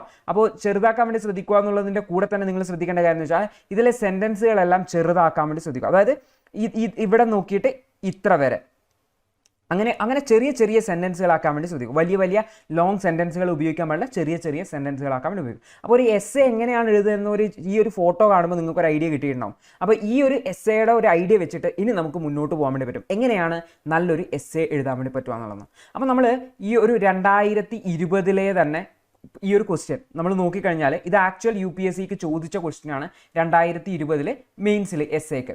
അപ്പോൾ അതിൽ സെക്ഷൻ എ ഉണ്ട്, സെക്ഷൻ ബി ഉണ്ട്. സെക്ഷൻ എയിൽ നമ്മൾ ഓൾറെഡി കണ്ടതാണ് 4 ഫിലോസഫിക്കൽ ടൈപ്പ് ക്വസ്റ്റ്യൻ ഉണ്ടായി. സെക്ഷൻ ബിയിൽ നോക്കിക്കഴിഞ്ഞാൽ culture is what we are, civilization what we have. ഇതും നമ്മളൊരു ഫിലോസഫിക്കൽ ടൈപ്പ് ക്വസ്റ്റ്യൻ ആണെന്ന് പറയാം. There can be no social justice without economic prosperity, but economic prosperity without social justice is meaningless. ഇത് കുഴപ്പമില്ല, നമുക്കൊരു ജനറൽ ആയിട്ട് എഴുതാൻ വേണ്ടി പറ്റും. Patriarchy is the least notice yet the most significant structure of social inequality, അതായത് social ഇഷ്യൂസുമായി ബന്ധപ്പെട്ടുള്ള ഒരു ജനറൽ ടോപ്പിക്കാണ്. Technology as A silent factor in international relations എന്നുള്ളതാണ് അടുത്തൊരു ടോപ്പിക്ക്. അപ്പോൾ ഇവിടെ നോക്കിക്കഴിഞ്ഞാൽ സെക്ഷൻ എയിൽ ഏകദേശം എല്ലാം ഫിലോസഫിക്കലാണ്. സെക്ഷൻ ബിയിൽ നോക്കുമ്പോൾ നമുക്ക് ഫിലോസഫിയിൽ നിന്ന് കുറവും മറിച്ച് ജനറൽ ടോപ്പിക്സ് കൂടുതലായിട്ടും കാണാൻ വേണ്ടി പറ്റും. അപ്പോൾ നമ്മൾ 2 തരത്തിലുള്ള ടോപ്പിക്കുകളിലും പ്രാക്ടീസ് ചെയ്തിട്ടാണ് നമുക്ക് ഐഡിയ ഉണ്ടാവണം എങ്ങനെയാണ് അപ്രോച്ച് ചെയ്യേണ്ടതായിട്ടുള്ളത് എന്നുള്ളത്. അപ്പോൾ നമ്മൾ നോക്കുവാണെങ്കിൽ എങ്ങനെയാണ് UPSCയുടെ ഒരു ആൻസർ നമ്മൾ എഴുതേണ്ടതായിട്ടുള്ളത്, എങ്ങനെയാണ് നമ്മൾ ഈ ഒരു എസ്സേനെ അപ്രോച്ച് ചെയ്യേണ്ടത് എന്നുള്ളത്. അപ്പോൾ നമ്മൾ ആദ്യം ചെയ്യേണ്ട കാര്യം എന്ന് വെച്ചാൽ ഇങ്ങനെ ഒരു ക്വസ്റ്റ്യൻ പേപ്പർ കിട്ടിക്കഴിഞ്ഞാൽ നമ്മൾ ആദ്യം ഒരു ടോപ്പിക്ക് ചൂസ് ചെയ്യാവുന്നതാണ്. അപ്പോൾ ടോപ്പിക്ക് ചൂസ് ചെയ്യുമ്പോൾ നമ്മൾ എന്തൊക്കെ കാര്യങ്ങൾ ശ്രദ്ധിക്കണം, നമുക്ക് കുറച്ചുകൂടി നന്നായിട്ട് അറിയുന്ന ടോപ്പിക് ആയിട്ടാണ് നമ്മൾ സെലക്ട് ചെയ്യുന്നത്. അത് നിങ്ങൾക്ക് ഫിലോസഫിക്കൽ ആയിട്ടുള്ള ടോപ്പിക്കും സെലക്ട് ചെയ്യാം, അതുപോലെ തന്നെ ഈ ഒരു ജനറൽ ആയിട്ടുള്ള ടോപ്പിക്കും സെലക്ട് ചെയ്യാം. ഏത് ടോപ്പിക്ക് വേണമെങ്കിൽ നിങ്ങൾക്ക് സെലക്ട് ചെയ്യാം, അതിൽ നിങ്ങൾ വെറി ചെയ്യേണ്ട ആവശ്യമില്ല. നിങ്ങൾ കംഫർട്ട് ആയിട്ടുള്ള, നിങ്ങൾക്ക് നന്നായിട്ട് എഴുതാൻ വേണ്ടി പറ്റുന്ന ഒരു ടോപ്പിക്ക് സെലക്ട് ചെയ്യുക. എങ്ങനെയാണ് നന്നായിട്ട് എഴുതാൻ വേണ്ടി പറ്റുക എന്ന് പറയാം, അത് നമ്മൾ എങ്ങനെയാണ് എസ്സേ എഴുതേണ്ടതെന്ന് പറയുമ്പോൾ നിങ്ങൾക്ക് കുറച്ചുകൂടി മനസ്സിലാവും. അപ്പോൾ ഒരു ടോപ്പിക്ക്, അപ്പോൾ ഒരു ജനറൽ ടോപ്പിക് ആവാം അല്ലെങ്കിൽ ഫിലോസഫിക്കൽ ടോപ്പിക് ആവാം, ടോപ്പിക്ക് ഏതായി കഴിഞ്ഞാലും പ്രശ്നമൊന്നുമില്ല. നിങ്ങൾ എത്ര നന്നായി എഴുതുന്നു എന്നതിനനുസരിച്ച് മാത്രമാണ് നിങ്ങൾക്ക് മാർക്ക് കിട്ടുന്നത്. അപ്പോൾ ഏത് ടോപ്പിക് വേണമെങ്കിലും എടുക്കാം, പക്ഷെ നന്നായിട്ട് എഴുതാൻ വേണ്ടി പറ്റണം എന്നുള്ളതാണ്. അപ്പോൾ എന്താണ് ഈ ഒരു നന്നായിട്ട് എഴുതുക എന്നുള്ളത് നമ്മൾ പിന്നീട് മനസ്സിലാക്കും. അപ്പോൾ ഒരു ടോപ്പിക്ക് നമ്മൾ ചൂസ് ചെയ്തതിന് ശേഷം നമ്മൾ ചെയ്യേണ്ടതെന്ന് വെച്ചാൽ ബ്രെയിൻ സ്റ്റോം ചെയ്യുക എന്നുള്ളതാണ്. നമ്മുടെ ആകെയുള്ള 1.5 മണിക്കൂർ സമയമുണ്ടെന്ന് നമ്മൾ പറഞ്ഞു. 1.5 മണിക്കൂറാണ് നമുക്കൊരു എസ്സേ എഴുതാൻ ടൈം കിട്ടുക, ഇങ്ങനെ 2 എസ്സേ. അപ്പോൾ ഇതിൽ ആദ്യത്തെ ഒരു 15 മിനിറ്റ് ഒരു എസ്സേയുടെ ഒരു ടോപ്പിക്ക് സെലക്ട് ചെയ്തിട്ട് ആദ്യത്തെ ഒരു 15 മിനിറ്റ് നമുക്ക് ബ്രെയിൻ സ്റ്റോം ചെയ്യാൻ വേണ്ടി യൂസ് ചെയ്യാം. കാരണം നമ്മൾ ഒരു ടോപ്പിക്ക് സെലക്ട് ചെയ്ത ഉടനെ നേരെ തന്നെ പോയി എസ്സേ എഴുതുകയല്ല വേണ്ടത്, നമ്മൾ ബ്രെയിൻ സ്റ്റോം ചെയ്യണം. ബ്രെയിൻ സ്റ്റോം എന്ന് പറഞ്ഞാൽ നമ്മൾ ചിന്തിക്കണം. ചിന്തിച്ചിട്ട് നമ്മൾ ആ ഒരു എസ്സേ, നമ്മൾ പറഞ്ഞു UPSCയുടെ ഡിമാൻഡിൽ എന്തൊക്കെ ഉണ്ടായിരുന്നു, നമ്മൾ ടോപ്പിക്കിൻ്റെ മേലെ എഴുതുന്ന സമയത്ത് ഓർഡർലി ഫാഷൻ ആയിരിക്കണം എന്ന് പറഞ്ഞു. അപ്പോൾ നമ്മൾ വെറുതെ റാൻഡം ആയിട്ട് ഒരു ടോപ്പിക്ക് സെലക്ട് ചെയ്തിട്ട് അങ്ങ് എഴുതാൻ പോയി കഴിഞ്ഞാൽ ആ ഒരു ഓർഡർലി ഫാഷൻ ഒന്നും കിട്ടില്ല. അപ്പോൾ നമ്മൾ നമ്മുടെ ഐഡിയാസിനെ ആദ്യം ഒന്ന് സോർട്ട് ഔട്ട് ചെയ്യണം, എന്തൊക്കെയാണ് നമുക്ക് അതിനെക്കുറിച്ച് എഴുതാൻ വേണ്ടി പറ്റുന്നതെന്ന് നമുക്ക് ചിന്തിക്കണം. അതിനുശേഷം അതിനെ ലിസ്റ്റ് ചെയ്യണം, അതിനുശേഷം അതിനെ ക്രമീകരിക്കണം, എന്നിട്ട് മാത്രമേ നമ്മൾ എസ്സേ എഴുതാൻ വേണ്ടി പാടുള്ളൂ. നമ്മൾ ആദ്യം ചെയ്യേണ്ട കാര്യം എന്ന് വെച്ചാൽ ഈ ഒരു ആൻസർ ഷീറ്റിൻ്റെ ബാക്ക് സൈഡിൽ ഒരു റഫ് സ്പേസ് എന്ന് പറഞ്ഞിട്ട് കൊടുത്തിട്ടുണ്ടാവും. അതായത് last the space four rough work എന്ന് പറഞ്ഞിട്ടൊരു ഷീറ്റുകൾ 1-2 ഷീറ്റുകൾ കൊടുത്തിട്ടുണ്ടാവും. അപ്പോൾ ആ ഒരു ഷീറ്റിലേക്കാണ് ആദ്യം പോകുന്നത്. നമ്മൾ ടോപ്പിക്ക് സെലക്ട് ചെയ്തു, ആ ഷീറ്റിലേക്ക് പോവുക. ആ ഷീറ്റിൻ്റെ മേലെ നമ്മൾ സെലക്ട് ചെയ്ത ടോപ്പിക്ക് അങ്ങ് എഴുതി വെക്കുക. ഏതാണ് ആ ടോപ്പിക്ക് അതങ്ങ് എഴുതി വെക്കുക. ഇപ്പോൾ ഒരു ഉദാഹരണത്തിന് ഹെൽത്ത് സെക്ടർ എന്ന് പറഞ്ഞിട്ടാണ്, ഹെൽത്ത് സെക്ടർ ഇൻ ഇന്ത്യ. അപ്പോൾ ഹെൽത്ത് സെക്ടർ ഇൻ ഇന്ത്യ എന്നാണ് നമ്മൾ സെലക്ട് ചെയ്ത ടോപ്പിക്കിന് ഹെൽത്ത് സെക്ടർ ഇൻ ഇന്ത്യ എന്ന് പറഞ്ഞിട്ട് ടോപ്പിക്ക് സെലക്ട് ചെയ്യുക. അതിനുശേഷം നമ്മൾ ചെയ്യേണ്ട കാര്യം എന്ന് വെച്ചാൽ ആ ടോപ്പിക്കിനെ കുറിച്ച് നമ്മൾ ആലോചിക്കുക എന്നുള്ളതാണ്. ഈ ഒരു ടോപ്പിക്കിനെ കുറിച്ചാണ് ഞാൻ ഇനി എസ്സേ എഴുതേണ്ടതായിട്ടുള്ളത്. അപ്പോൾ ആ ടോപ്പിക്കിനെ കുറിച്ച് ആലോചിക്കുക. എന്തൊക്കെ ആലോചിക്കണം, ഒരു നല്ല ഇൻട്രൊഡക്ഷൻ എനിക്ക് വേണം അല്ലേ. ഒരു എസ്സേ ഒരാൾ വായിക്കാൻ വേണ്ടി പോകും, എക്സാമിനർ വായിക്കാൻ വേണ്ടി പോവാണ്. അപ്പോൾ എക്സാമിനർ വായിക്കുമ്പോൾ അദ്ദേഹത്തിന് ഇമ്പ്രസ്ഡ് ആവണം. എന്ന് വെച്ചാൽ അദ്ദേഹത്തിന് ആ ഒരു എസ്സേ മുഴുവനായിട്ട് വായിച്ച് നമുക്ക് നല്ല മാർക്ക് തരാൻ വേണ്ടി തോന്നും. നല്ലൊരു എസ്സേ ആണെന്ന് തുടക്കത്തിൽ തന്നെ തോന്നണം. അതുകൊണ്ട് തന്നെ ഇൻട്രൊഡക്ഷൻ നല്ലൊരു ഇൻട്രൊഡക്ഷൻ ആക്കി മാറ്റണം.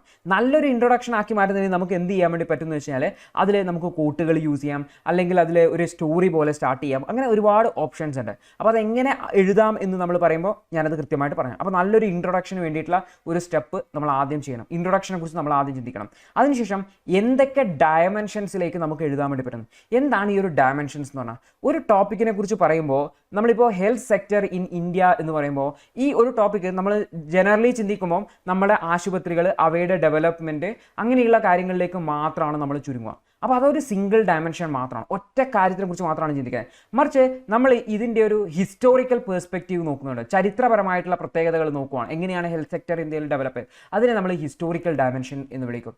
അപ്പോൾ അതിനുശേഷം നമ്മൾ സോഷ്യൽ പേഴ്സ്പെക്റ്റീവിൽ നോക്കുന്നു വിചാരിച്ചു, അതായത് പോപ്പുലേഷനും ഈ ഹെൽത്ത് സെക്ടറുമായിട്ടുള്ള പ്രശ്നം, അല്ലെങ്കിൽ നമ്മളുടെ ഈ ഒരു ഡൈവേഴ്സിറ്റി, ഇന്ത്യയിലുള്ള ഡൈവേഴ്സിറ്റിയും ഹെൽത്ത് സെക്ടറുമായിട്ടുള്ള പ്രശ്നം, അല്ലെങ്കിൽ ഇന്ത്യയിലുള്ള റിലീജിയസ് ഇഷ്യൂസും ഈ ഒരു ഹെൽത്ത് സെക്ടറുമായിട്ടുള്ള പ്രശ്നം. അപ്പോൾ അങ്ങനെയുള്ള അപ്പോൾ അത് വ്യത്യസ്ത വ്യത്യസ്ത ഡയമെൻഷൻസ് ആയി. അപ്പോൾ വ്യത്യസ്ത മേഖലകളുമായിട്ട് അല്ലെങ്കിൽ വ്യത്യസ്ത ടോപ്പിക്കുകളുമായിട്ട് നമ്മൾ അതിനെ ലിങ്ക് ചെയ്യണം. ഇങ്ങനെയുള്ള ഓരോ മേഖലകളെയാണ് നമ്മൾ ഡയമെൻഷൻസ് എന്ന് വിളിക്കുന്നത്. അപ്പോൾ ഏതൊക്കെയാണ് ഡയമെൻഷൻസ് എന്ന് ഞാൻ പറഞ്ഞുതരും, എങ്ങനെയാണ് ഡയമെൻഷൻസുമായിട്ട് ലിങ്ക് ചെയ്യേണ്ടതെന്ന് ഞാൻ പറഞ്ഞുതരും. അപ്പോൾ നിങ്ങൾ ചെയ്യേണ്ട കാര്യം ഈ പറയുന്ന കാര്യത്തിലെ പ്രധാനപ്പെട്ട കാര്യങ്ങൾ നിങ്ങൾ നോട്ട് ചെയ്തെടുക്കുക എന്നുള്ളതാണ്. അല്ലെങ്കിൽ നിങ്ങൾ വീണ്ടും വീഡിയോ കാണേണ്ടതായിട്ട് വരും, അതിന് പകരം ഒരു പേപ്പറിൽ നോട്ട് ചെയ്തെടുക്കുക എന്നുള്ളത്. അപ്പോൾ അതിനുശേഷം ചെയ്യേണ്ടത് ഡയമെൻഷൻസ് ലിസ്റ്റ് ചെയ്യുക. ഏതൊക്കെ ടോപ്പിക്കുമായിട്ട് എനിക്ക് ഇതിനെ ലിങ്ക് ചെയ്യാൻ വേണ്ടി പറ്റും, നമുക്കൊരു ഐഡിയ ഉണ്ട് എന്നുള്ളതാണ് നമ്മൾ അടുത്തത് ചെയ്യേണ്ടത്. അതായത് നല്ലൊരു ഇൻട്രൊഡക്ഷനെ കുറിച്ച് ചിന്തിക്കുക, എങ്ങനെ തുടങ്ങാമെന്ന് ചിന്തിക്കുക. അതിനുശേഷം ഏതൊക്കെ ഡയമെൻഷൻസിനെ കുറിച്ച് ലിങ്ക് ചെയ്യാൻ വേണ്ടി പറ്റാമെന്ന് നോക്കുക. അതിനുശേഷം ഈ ഓരോ ഡയമെൻഷൻസിലും നമുക്ക് പറയാൻ വേണ്ടി പറ്റുന്ന ആർഗ്യുമെൻറ്റ്സ് എന്തൊക്കെയാണ്, ഈ ഡയമെൻഷനുമായിട്ട് എങ്ങനെയാണ് ഇതിനെ ലിങ്ക് ചെയ്യുക. ഇപ്പോൾ ഉദാഹരണത്തിന് ഹിസ്റ്റോറിക്കലുമായിട്ട് ലിങ്ക് ചെയ്യണം. അപ്പോൾ എങ്ങനെയാണ് ഹിസ്റ്റോറിക്കലായിട്ട് ലിങ്ക് ചെയ്യുക, എനിക്ക് അതിനെക്കുറിച്ച് എന്തൊക്കെ അറിയാമെന്ന് നോക്കുക. എന്തെങ്കിലും പോയിന്റുകൾ നമുക്ക് കൃത്യമായിട്ട് ആർഗ്യുമെൻറ്റ്സ്, അതിനെ സപ്പോർട്ട് ചെയ്യുന്ന പോയിന്റുകൾ, എഗെയിൻസ്റ്റ് ആയിട്ടുള്ള പോയിന്റുകൾ ഒക്കെ ഉണ്ടെങ്കിൽ, പിന്നെ അതിൻ്റെ എക്സാമ്പിൾസ് എന്തെങ്കിലും നമുക്ക് കറണ്ട് അഫയേഴ്സിനോ എന്തെങ്കിലും നമുക്ക് എക്സാമ്പിൾസ് ഒക്കെ അറിയണമെങ്കിൽ അതുകൂടി അതിൻ്റെ കൂടെ ഒന്ന് ലിസ്റ്റ് ചെയ്യാം. നമ്മളിത് ആ അവസാനത്തെ റഫ് പേപ്പറിൽ ചെയ്യുന്ന കാര്യമാണ് പറയുന്നത്. ഒന്ന് ലിസ്റ്റ് ചെയ്യുക, ജസ്റ്റ് ലിസ്റ്റ് ചെയ്യുക. അപ്പോൾ ആർഗ്യുമെൻറ്റ്സ്, പോയിന്റ്സ്, എക്സാമ്പിൾസ് ഒക്കെ ആ ഓരോ ഡയമെൻഷനുമായിട്ട് നമ്മൾ ലിസ്റ്റ് ചെയ്തു. അതിനുശേഷം ചെയ്യേണ്ടത് ഇതാണ്. നമ്മുടെ ഇൻട്രൊഡക്ഷനെ കുറിച്ച് നമ്മളാക്കി. ഈ ഭാഗമാണ് നമ്മുടെ ബോഡിക്ക് വേണ്ടി നമ്മൾ ചെയ്യുന്നത്, ആൻസറിൻ്റെ ബോഡിക്ക് വേണ്ടി ചെയ്യുന്നത്. അതിനുശേഷം നല്ലൊരു കൺക്ലൂഷൻ വേണം അല്ലേ. ഈ ഒരു എസ്സേനെ നമുക്ക് നന്നായിട്ട് കൺക്ലൂഡ് ചെയ്യേണ്ടതുണ്ട്. അപ്പോൾ നല്ലൊരു കൺക്ലൂഷന് വേണ്ടിയിട്ട് അതിന് വേണ്ടിയിട്ടുള്ള പോയിന്റുകൾ നമ്മൾ കണ്ടുപിടിക്കുക എന്നുള്ളതാണ്. അപ്പോൾ അതും നമ്മളൊന്ന് ലിസ്റ്റ് ചെയ്ത് കഴിഞ്ഞാൽ നമ്മളുടെ ഭാഗം ഏകദേശം തീർന്നു. അപ്പോൾ ഇനി നമുക്ക് എസ്സേ എഴുതാൻ വേണ്ടി പോകാം. അപ്പം നമ്മളുടെ ബ്രെയിൻ സ്റ്റോമിംഗ് എന്ന് പറയുന്ന പ്രോസസ്സിൽ നമ്മൾ എന്താ ചെയ്തത്, ആ ബാക്ക് സൈഡിലേക്ക് പോയി ഇൻട്രൊഡക്ഷനെ കുറിച്ച് നമ്മൾ ആദ്യം ചിന്തിച്ചു. എന്നിട്ട് നല്ലൊരു ഇൻട്രൊഡക്ഷൻ എങ്ങനെയാണ് എഴുതുക എന്ന് നമ്മൾ നോക്കി. ഓക്കെ, അതിന് വേണ്ടിയിട്ടുള്ള കുറച്ച് ഐഡിയാസ് നമ്മൾ ഉണ്ടാക്കി. അതിനുശേഷം അതിന് വ്യത്യസ്ത ഡയമെൻഷൻസുമായിട്ട് നമ്മൾ ലിങ്ക് ചെയ്തു. എങ്ങനെയാണ് ഡയമെൻഷൻസ്, ഏതൊക്കെയാണ് ഡയമെൻഷൻ എന്നൊക്കെ പറഞ്ഞുതരും. ഡയമെൻഷൻസുമായിട്ട് ലിങ്ക് ചെയ്യുക. അതിനുശേഷം ആ ഡയമെൻഷനെ സപ്പോർട്ട് ചെയ്യുന്ന, അതുമായിട്ട് ലിങ്ക് ചെയ്യുന്നതിന് വേണ്ടിയിട്ടുള്ള ആർഗ്യുമെൻറ്റ്സ്, സപ്പോർട്ട് ചെയ്യുന്ന പോയിന്റുകളൊക്കെ നമ്മൾ ലിസ്റ്റ് ചെയ്തു. അതിനുശേഷം നല്ലൊരു കൺക്ലൂഷന് വേണ്ടിയിട്ടുള്ള പോയിന്റുകൾ നമ്മൾ ലിസ്റ്റ് ചെയ്തു. ഇനി നമുക്ക് എഴുതാൻ വേണ്ടി തുടങ്ങാം. അപ്പോൾ നമ്മൾ ആൻസറിന് സാധാരണ UPSCയുടെ ആൻസറിന് പറയുന്നതാണ് ഇൻട്രൊഡക്ഷൻ, ബോഡി, കൺക്ലൂഷൻ. ഇതേ സ്ട്രക്ചർ തന്നെയാണ് നമ്മൾ എസ്സേക്കും പോവുക.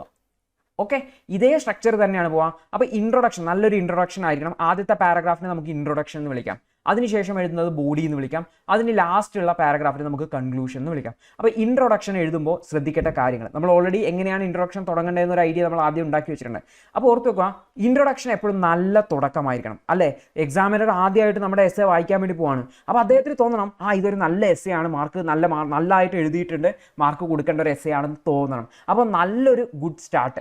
അപ്പോൾ ഈ ഒരു എസ്സേക്ക് നമ്മൾ തന്നെ ആലോചിക്കുക, നമ്മളോട് ഒരു എസ്സേ വായിക്കാൻ വേണ്ടി പറഞ്ഞു. അപ്പോൾ നല്ലൊരു എസ്സേ എന്ന് നമുക്ക് എപ്പോഴാണ് തോന്നുക, നമുക്കത് ഭയങ്കര ഇൻട്രസ്റ്റിംഗ് ആയി തോന്നണം അല്ലേ. ആദ്യത്തെ വാക്കുകളൊക്കെ വായിക്കുമ്പോൾ തോന്നണം, ഇത് നന്നായിട്ട് എഴുതിയിട്ടുണ്ടല്ലോ, അയ്യോ അടിപൊളിയാണല്ലോ എന്നൊക്കെ നമുക്കൊന്ന് തോന്നണം. അപ്പോൾ ഇത് സാധാരണ ആൾക്കാർ ചെയ്യുക എന്ന് പറഞ്ഞാൽ കോട്ട് എഴുതുക എന്നുള്ളതാണ്. കോട്ട് എന്ന് പറഞ്ഞു കഴിഞ്ഞാൽ ആ ഒരു ടോപ്പിക്കിനെ സംബന്ധിച്ച് നമ്മൾ അറിയുന്ന ടോപ്പിക്. ഉദാഹരണത്തിന് ഇപ്പോൾ ഒരു സ്വപ്നങ്ങളെക്കുറിച്ചൊക്കെയാണ് ഒരു എസ്സേ ഉള്ളതെന്ന് വിചാരിച്ചു, എന്തെങ്കിലും തരത്തിലുള്ള സ്വപ്നം എന്നൊക്കെയാണ്. കാരണം സ്വപ്നം ഒരു ഫിലോസഫിക്കലാണെന്നാണ്. സ്വപ്നങ്ങളാണ് നമ്മുടെ ജീവിതത്തിൽ മാറ്റങ്ങൾ ഉണ്ടാക്കുന്നതെന്നൊക്കെയാണ് ഒരു ടോപ്പിക് എന്ന് വെച്ചോ. അപ്പോൾ നമ്മൾ സ്വപ്നം എന്നാണ്. അപ്പോൾ സ്വപ്നം എന്ന് പറയുമ്പോൾ നമുക്ക് എപ്പോഴും ഓർമ്മ വരുന്നതാണ് APJ അബ്ദുൽ കലാമിൻ്റെ കൂട്ട് എന്ന് പറഞ്ഞാൽ. APJ അബ്ദുൽ കലാമിൻ്റെ കൂട്ട്. അതായത് സ്വപ്നങ്ങൾ എന്ന് പറഞ്ഞു കഴിഞ്ഞാൽ നമ്മൾ ഉറങ്ങുമ്പോൾ കാണുന്നതല്ല, മറിച്ച് സ്വപ്നങ്ങൾ എന്ന് പറയുന്നത് നമ്മൾ ഉറക്കം വരാതിരിക്കുന്നതിന് കാരണമായതാണെന്നൊക്കെ. അപ്പോൾ അത്തരത്തിലൊരു കോട്ട് പറഞ്ഞു തുടങ്ങുമ്പോൾ വായിക്കുന്ന ആൾക്കാർക്ക് കുറച്ചൊരു ഇൻട്രസ്റ്റിംഗ് ആയിട്ട് വരും അല്ലേ.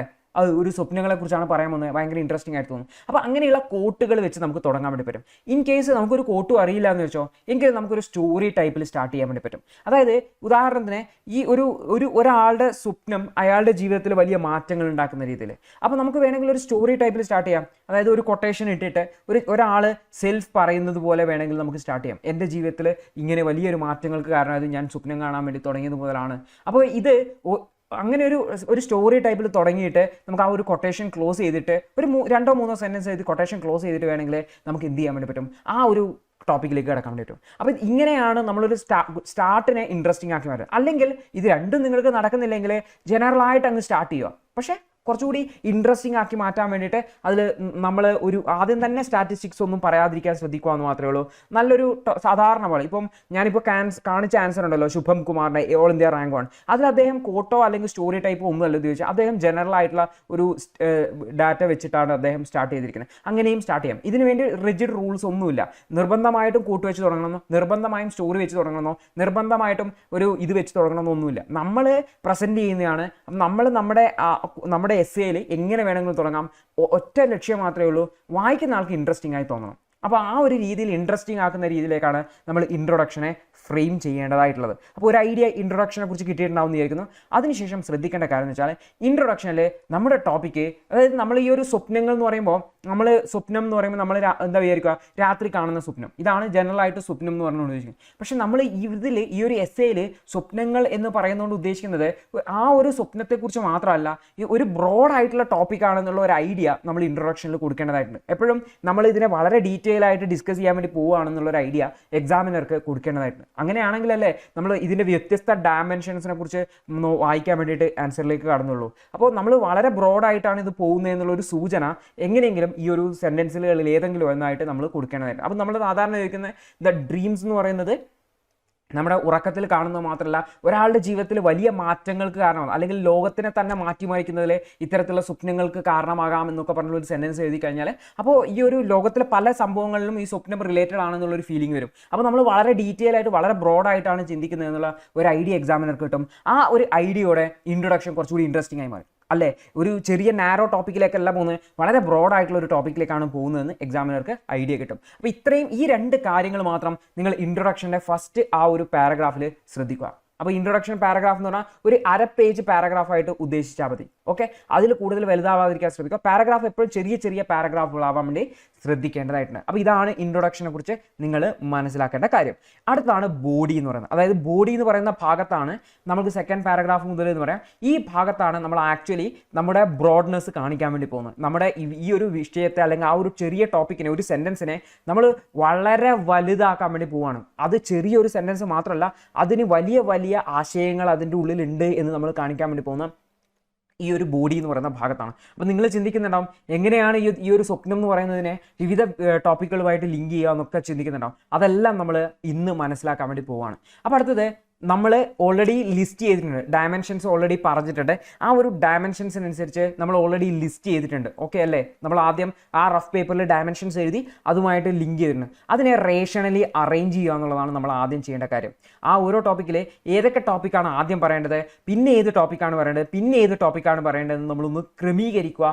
അതിനുശേഷം നമ്മൾ എന്ത് ചെയ്യുക, ഓരോ ഡയമെൻഷൻസും ഡിസ്കസ് ചെയ്യുക. ഓരോ ഡയമെൻഷൻസും ഓരോ പാരഗ്രാഫായിട്ട് ഡിസ്കസ് ചെയ്യാൻ വേണ്ടി ശ്രമിക്കുക. അപ്പോൾ ഓൾറെഡി ഓർത്ത് വെക്കുക, പ്രിസൈസ് ആയിട്ട് പറയണം അല്ലെങ്കിൽ ബ്രീഫായിട്ട് പറയണമെന്ന് UPSC പറഞ്ഞിട്ടുണ്ട്. ശ്രദ്ധിക്കുക ആദ്യം പറഞ്ഞത്. അപ്പോൾ UPSC അങ്ങനെ പറഞ്ഞിട്ടുണ്ട്. അപ്പോൾ നമ്മൾ ഒരുപാട് നീട്ടി വലിക്കാതിരിക്കാൻ ശ്രമിക്കുക. ചെറിയ ചെറിയ പാരഗ്രാഫുകളായിട്ട് ഓരോ ഡയമെൻഷൻസിനെ കുറിച്ചും പറയുക എന്നുള്ളതാണ്. അപ്പോൾ ഇൻ കേസ് നിങ്ങൾക്ക് അതിനെ സപ്പോർട്ട് ചെയ്യുന്ന ആർഗ്യുമെൻറ്റ്സ് ഉണ്ടാവും, എഗെയിൻസ്റ്റ് ആയിട്ടുള്ള ആർഗ്യുമെൻറ്റ്സ് ഉണ്ടാവും, അതെല്ലാം ആ ഒരു പാരഗ്രാഫിൽ തന്നെ പറയാം. അതുപോലെ തന്നെ എക്സാമ്പിൾസ് എന്തെങ്കിലും ഉണ്ടെങ്കിൽ ഇന്ന കേസിൽ ഇത് ഇങ്ങനെയാണ് സംഭവിച്ചത്, അല്ലെങ്കിൽ ഇന്ന സംഭവത്തിൽ കേരളത്തിൽ ഇങ്ങനെയാണ് നടന്നു, അല്ലെങ്കിൽ ഇന്ത്യയിൽ ഇങ്ങനെ നടന്നു, ഉത്തർപ്രദേശിൽ ഇങ്ങനെ നടന്നു, അല്ലെങ്കിൽ ലോകത്തിൽ ഇന്ന സ്ഥലത്ത് ഇങ്ങനെ നടന്നിട്ടുണ്ടായിരുന്നു എന്നൊക്കെ നമുക്ക് പറയാൻ വേണ്ടി ആ ഒരു എക്സാമ്പിൾസ് നമുക്ക് പറയാം. അല്ലെങ്കിൽ ഗവൺമെൻറ്റിന് ഇന്ന സ്കീം അതിനുവേണ്ടി കൊണ്ടുവന്നിട്ടുണ്ടായിരുന്നു എന്നൊക്കെ നമുക്ക് വേണമെങ്കിൽ പറയാം. അപ്പോൾ നമുക്ക് എന്തെങ്കിലും എക്സാമ്പിൾസ് ഒക്കെ പറയുകയാണെങ്കിൽ അതും ആ ഒരു പാരഗ്രാഫിൽ എക്സ്പ്ലെയിൻ ചെയ്യാം. അപ്പോൾ ഒരു ഡയമെൻഷന് ഒരു പാരഗ്രാഫ്, ആ ഒരു പാരഗ്രാഫിൽ തന്നെ അതിനെ ഡിസ്കസ് ചെയ്യുക. അതിന് അനുകൂലമായിട്ടും പ്രതികൂലമായിട്ടും ഒക്കെ ഉണ്ടെങ്കിൽ അത് പറയുക.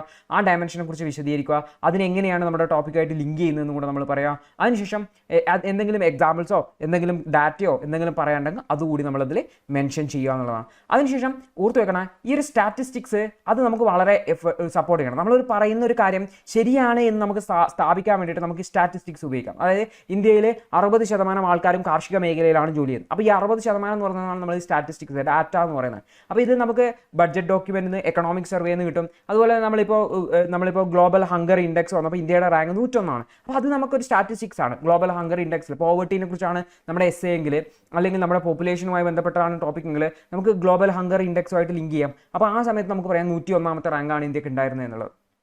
അപ്പോൾ അതാണ് സ്റ്റാറ്റിസ്റ്റിക്സ് എന്ന് പറയുന്നത്. അപ്പോൾ ഇൻ കേസ് സ്റ്റാറ്റിസ്റ്റിക്സ് നമുക്ക് എപ്പോഴും എസ്സേ ഒക്കെ എഴുതുമ്പോൾ ഈ ഒരു സ്റ്റാറ്റിസ്റ്റിക്സ് കൃത്യമായിട്ട് ധാരണ. ഇപ്പം ഇന്ത്യയിലെ കാർഷിക മേഖലയിലെ 55% ആൾക്കാർ കാർഷിക മേഖലയിലാണ് ജോലി ചെയ്യുന്നത്. ഈ 55% എന്ന് പറയുന്നത് എക്സാക്ട് 55% ഒന്നും ആയിരിക്കില്ല. ചിലപ്പോൾ 54.34 അല്ലെങ്കിൽ 50.12 ഒക്കെ ആയിരിക്കും. അപ്പോൾ നമുക്ക് അപ്രോക്സിമേറ്റ് എന്ന് പറഞ്ഞൊരു വാക്ക് ഉപയോഗിക്കാം. അപ്പോൾ നമ്മൾ ഓൾറെഡി ശുഭം കുമാറിൻ്റെ ആൻസറിൽ ഞാൻ കാണിച്ചിട്ടുണ്ടായിരുന്നു അപ്രോക്സിമേറ്റ് എന്ന് എഴുതിയത്. അപ്പോൾ എപ്പോഴും ഈ ഒരു സ്റ്റാറ്റിസ്റ്റിക്സ് എഴുതുമ്പോൾ നമുക്ക് കൃത്യമായിട്ടൊരു ഡാറ്റ ഉറപ്പില്ലെങ്കിൽ നമുക്ക് അപ്രോക്സിമേറ്റ് എന്ന് ഉപയോഗിക്കാം.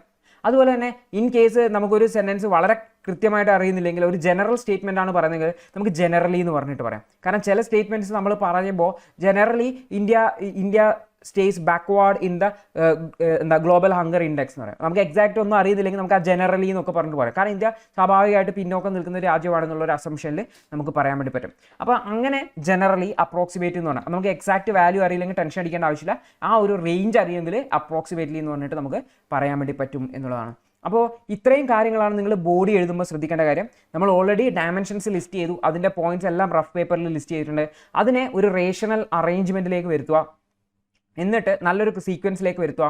ആ ഒരു സീക്വൻസിലേക്ക് വരുത്തുമ്പോൾ എന്ന് പറഞ്ഞാൽ ഫ്ലോ ഉണ്ട് എന്ന് നമ്മൾ ഉറപ്പ് വരുത്തേണ്ടത്. നല്ലൊരു ഫ്ലോ, അതായത് വായിക്കുന്ന ആൾക്ക് ബോറടിക്കാത്ത രീതിയിൽ നമ്മൾ എഴുതുന്നുണ്ടെന്ന് ഉറപ്പ് വരുത്തണം. അതായത് ഒരു ടോപ്പിക്കിൽ നിന്ന് പോയിട്ട് വേറെ അതുമായിട്ട് യാതൊരു ബന്ധമില്ലാത്ത മറ്റൊരു ടോപ്പിക്കിലേക്ക് പോകുന്നതിന് പകരം അത് ഈ ഒരു പാരഗ്രാഫുകൾ തമ്മിൽ ലിങ്ക് ചെയ്യുക എന്നുള്ളതാണ് മറ്റൊരു പ്രധാനപ്പെട്ട കാര്യം. അത് നമ്മൾ എഴുതുമ്പോൾ നമുക്ക് മനസ്സിലാവും എങ്ങനെയാണ് അത് ലിങ്ക് ചെയ്യുക എന്നുള്ളത്. ഓക്കെ, ഒരു സെൻറ്റൻസ് നിർത്തിയിട്ട് ആ ഒരു അടുത്ത പാരഗ്രാഫ് തുടങ്ങുമ്പോൾ നമ്മൾ ഭയങ്കരമായിട്ട് ഡീവിയേഷൻ ചെയ്യാതിരിക്കുക എന്നുള്ളതാണ് മറ്റൊന്നാണ് ചെയ്യാൻ പറ്റുന്ന കാര്യം എന്ന് വെച്ചാൽ ഈ ഓൾറെഡി കഴിയാൻ പോകുന്ന പാരഗ്രാഫിലെ ലാസ്റ്റ് ലൈൻ അടുത്ത പാരഗ്രാഫ് സ്റ്റാർട്ട് ചെയ്യുന്നതിലേക്ക് എന്തെങ്കിലും തരത്തിലുള്ള ഒരു ലിങ്ക് ചെയ്യുക എന്നുള്ളതാണ്. അതായത് നമുക്ക് വേണമെങ്കിൽ പറയാൻ വേണ്ടി പറ്റും, ഇപ്പം നമ്മൾ ഹിസ്റ്ററി എന്ന് പറയുന്ന ഒരു ഡയമെൻഷനുമായിട്ട് ലിങ്ക് ചെയ്തിട്ടാണ് എഴുതിക്കൊണ്ടിരിക്കുന്നുണ്ട്. അപ്പം നമുക്ക് അവസാനം പറയാം ഈ ഒരു വിഷയം എന്ന് പറഞ്ഞാൽ ഈ ഹിസ്റ്ററിയുമായിട്ട് അതുപോലെ തന്നെ ജോഗ്രഫിക്കൽ ഫാക്ടേഴ്സും ഇതിനെ ഇൻഫ്ലുവൻസ് ചെയ്യുന്നുണ്ട് എന്ന് പറഞ്ഞിട്ട് നിർത്തിയിട്ട് അടുത്ത പാരഗ്രാഫ് നമുക്ക് ജോഗ്രഫിക്കൽ ഫാക്ടേഴ്സിനെ കുറിച്ച് മെൻഷൻ ചെയ്യാം. അപ്പോൾ നമുക്കൊരു കണ്ടിന്യൂറ്റി വന്നു.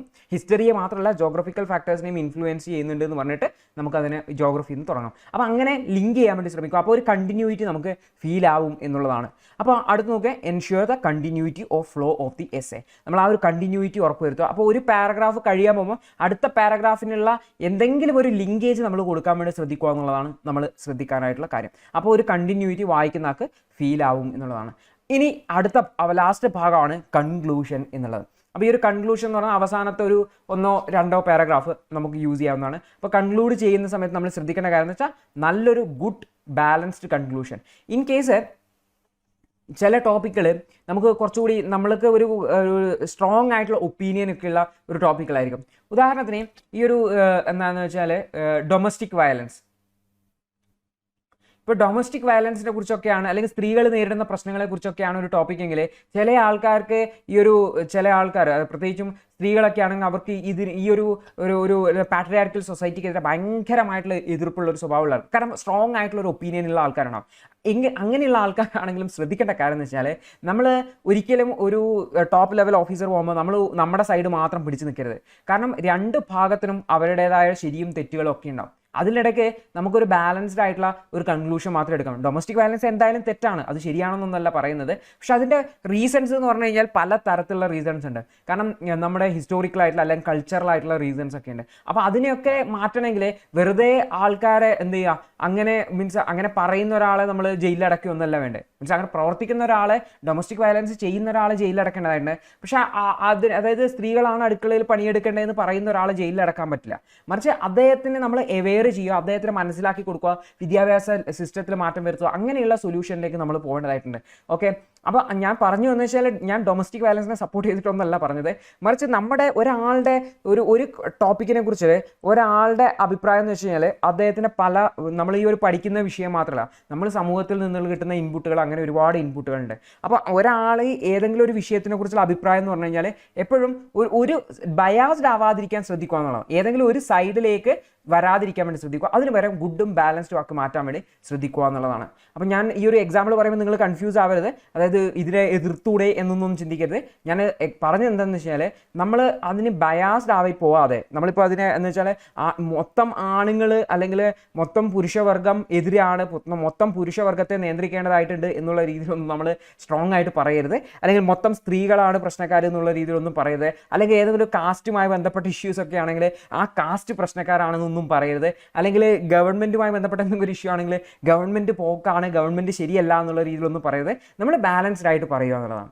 അപ്പോൾ അപ്പുറത്തും കുഴപ്പമുണ്ട് ഇപ്പുറത്തും കുഴപ്പമുണ്ട്, രണ്ടുപേരും കൂടിയിട്ട് ശരിയാക്കേണ്ടതാണ് എന്നുള്ളൊരു ബാലൻസ്ഡ് സൊല്യൂഷനിലേക്ക് നമ്മൾ എത്തേണ്ടതായിട്ടുണ്ട്. അപ്പോൾ ബയാസ്ഡ് ആയി പോകരുത്, ബാലൻസ്ഡ് ആയിട്ടുള്ള സൊല്യൂഷനിലേക്ക് വരിക എന്നുള്ളതാണ്. കാരണം എപ്പോഴും നിങ്ങളിപ്പോൾ IAS ആയിക്കഴിഞ്ഞാൽ അല്ലെങ്കിൽ ഒരു IPS കാരനൊക്കെ ആയിക്കഴിഞ്ഞാലും നിങ്ങളുടെ മുന്നിലേക്ക് പ്രശ്നങ്ങളുമായിട്ട് ആൾക്കാർ വരും. ആ പ്രശ്നത്തിന് എന്ത് ചെയ്യും, രണ്ട് വിഭാഗം ആൾക്കാരും ഉണ്ടാവും. അതായത് നിങ്ങളുടെ മുന്നിലേക്ക് 2 വിഭാഗം ആൾക്കാരും വരും പ്രശ്നം പറയുന്ന. അപ്പോൾ ഈ 2 വിഭാഗത്തിൻ്റെയും കേട്ടതിന് ശേഷമാണ് നിങ്ങളൊരു തീരുമാനം പറയേണ്ടത്. അപ്പോൾ ഒരാളുടെ ഭാഗത്തേക്ക് നിങ്ങൾ ഓൾറെഡി നിങ്ങൾക്ക് അങ്ങനെ ഒരു ചായ്വ് ഉണ്ടെങ്കിൽ അത് ശരിയല്ലല്ലോ. അപ്പോൾ നിങ്ങൾ 2 സൈഡും കേട്ടതിന് ശേഷം മാത്രമേ പറയാൻ പറ്റുള്ളൂ. അപ്പോൾ ആ ഒരു ബയാസ്ഡ് ആയിട്ടുള്ള സൊല്യൂഷൻ ഉണ്ടാക്കാൻ വേണ്ടി, കൺക്ലൂഷൻ ഉണ്ടാക്കാൻ വേണ്ടി ശ്രദ്ധിക്കുക എന്നുള്ളതാണ്. അപ്പോൾ അടുത്തതാണ് പ്രധാനപ്പെട്ട ടോപ്പിക്ക്, നിങ്ങൾ ഏറ്റവും കൂടുതൽ ടെൻഷൻ അടിച്ചിട്ടുണ്ടാകുന്ന അല്ലെങ്കിൽ വിഷമിക്കുന്ന ഒരു ടോപ്പിക്കാണ്, എങ്ങനെയാണ് എസ്സേ ഈ ഒരു 10ഉം 12ഉം പേജൊക്കെ എഴുതാൻ വേണ്ടി പറ്റുക എന്നുള്ളത്. അപ്പോൾ നമ്മൾ ഓൾറെഡി പറഞ്ഞു, ഇൻട്രൊഡക്ഷൻ എന്ന് പറഞ്ഞാൽ ആദ്യത്തെ 1-2 പാരഗ്രാഫ്, കൺക്ലൂഷൻ എന്ന് പറഞ്ഞാൽ അവസാനത്തെ 1-2 പാരഗ്രാഫ്. അപ്പോൾ ഓരോരോ പേജുകൾ വെച്ചേക്ക്.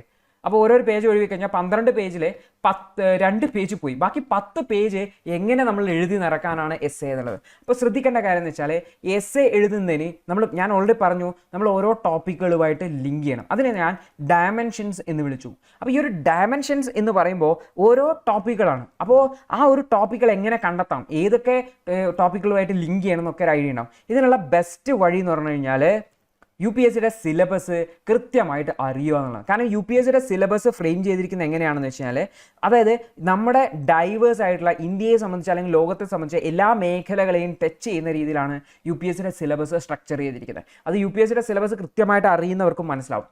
അപ്പോൾ നമ്മൾ ശ്രദ്ധിക്കേണ്ട കാര്യം എന്ന് വെച്ചാൽ UPSCയുടെ സിലബസിനെ കുറിച്ച് നമുക്കൊരു ഐഡിയ ഉണ്ടാവുക എന്നുള്ളതാണ്. അപ്പോൾ ആ UPSCയുടെ സിലബസ് അനുസരിച്ച് പോകുക എന്നുള്ളതാണ്. അപ്പോൾ നിങ്ങൾ ചിന്തിക്കുന്ന UPSCയുടെ സിലബസ് അനുസരിച്ച് എങ്ങനെയാണ് പോകാം, ഞാൻ കുറേ ടോപ്പിക്കുകൾ ലിസ്റ്റ് ചെയ്യാം.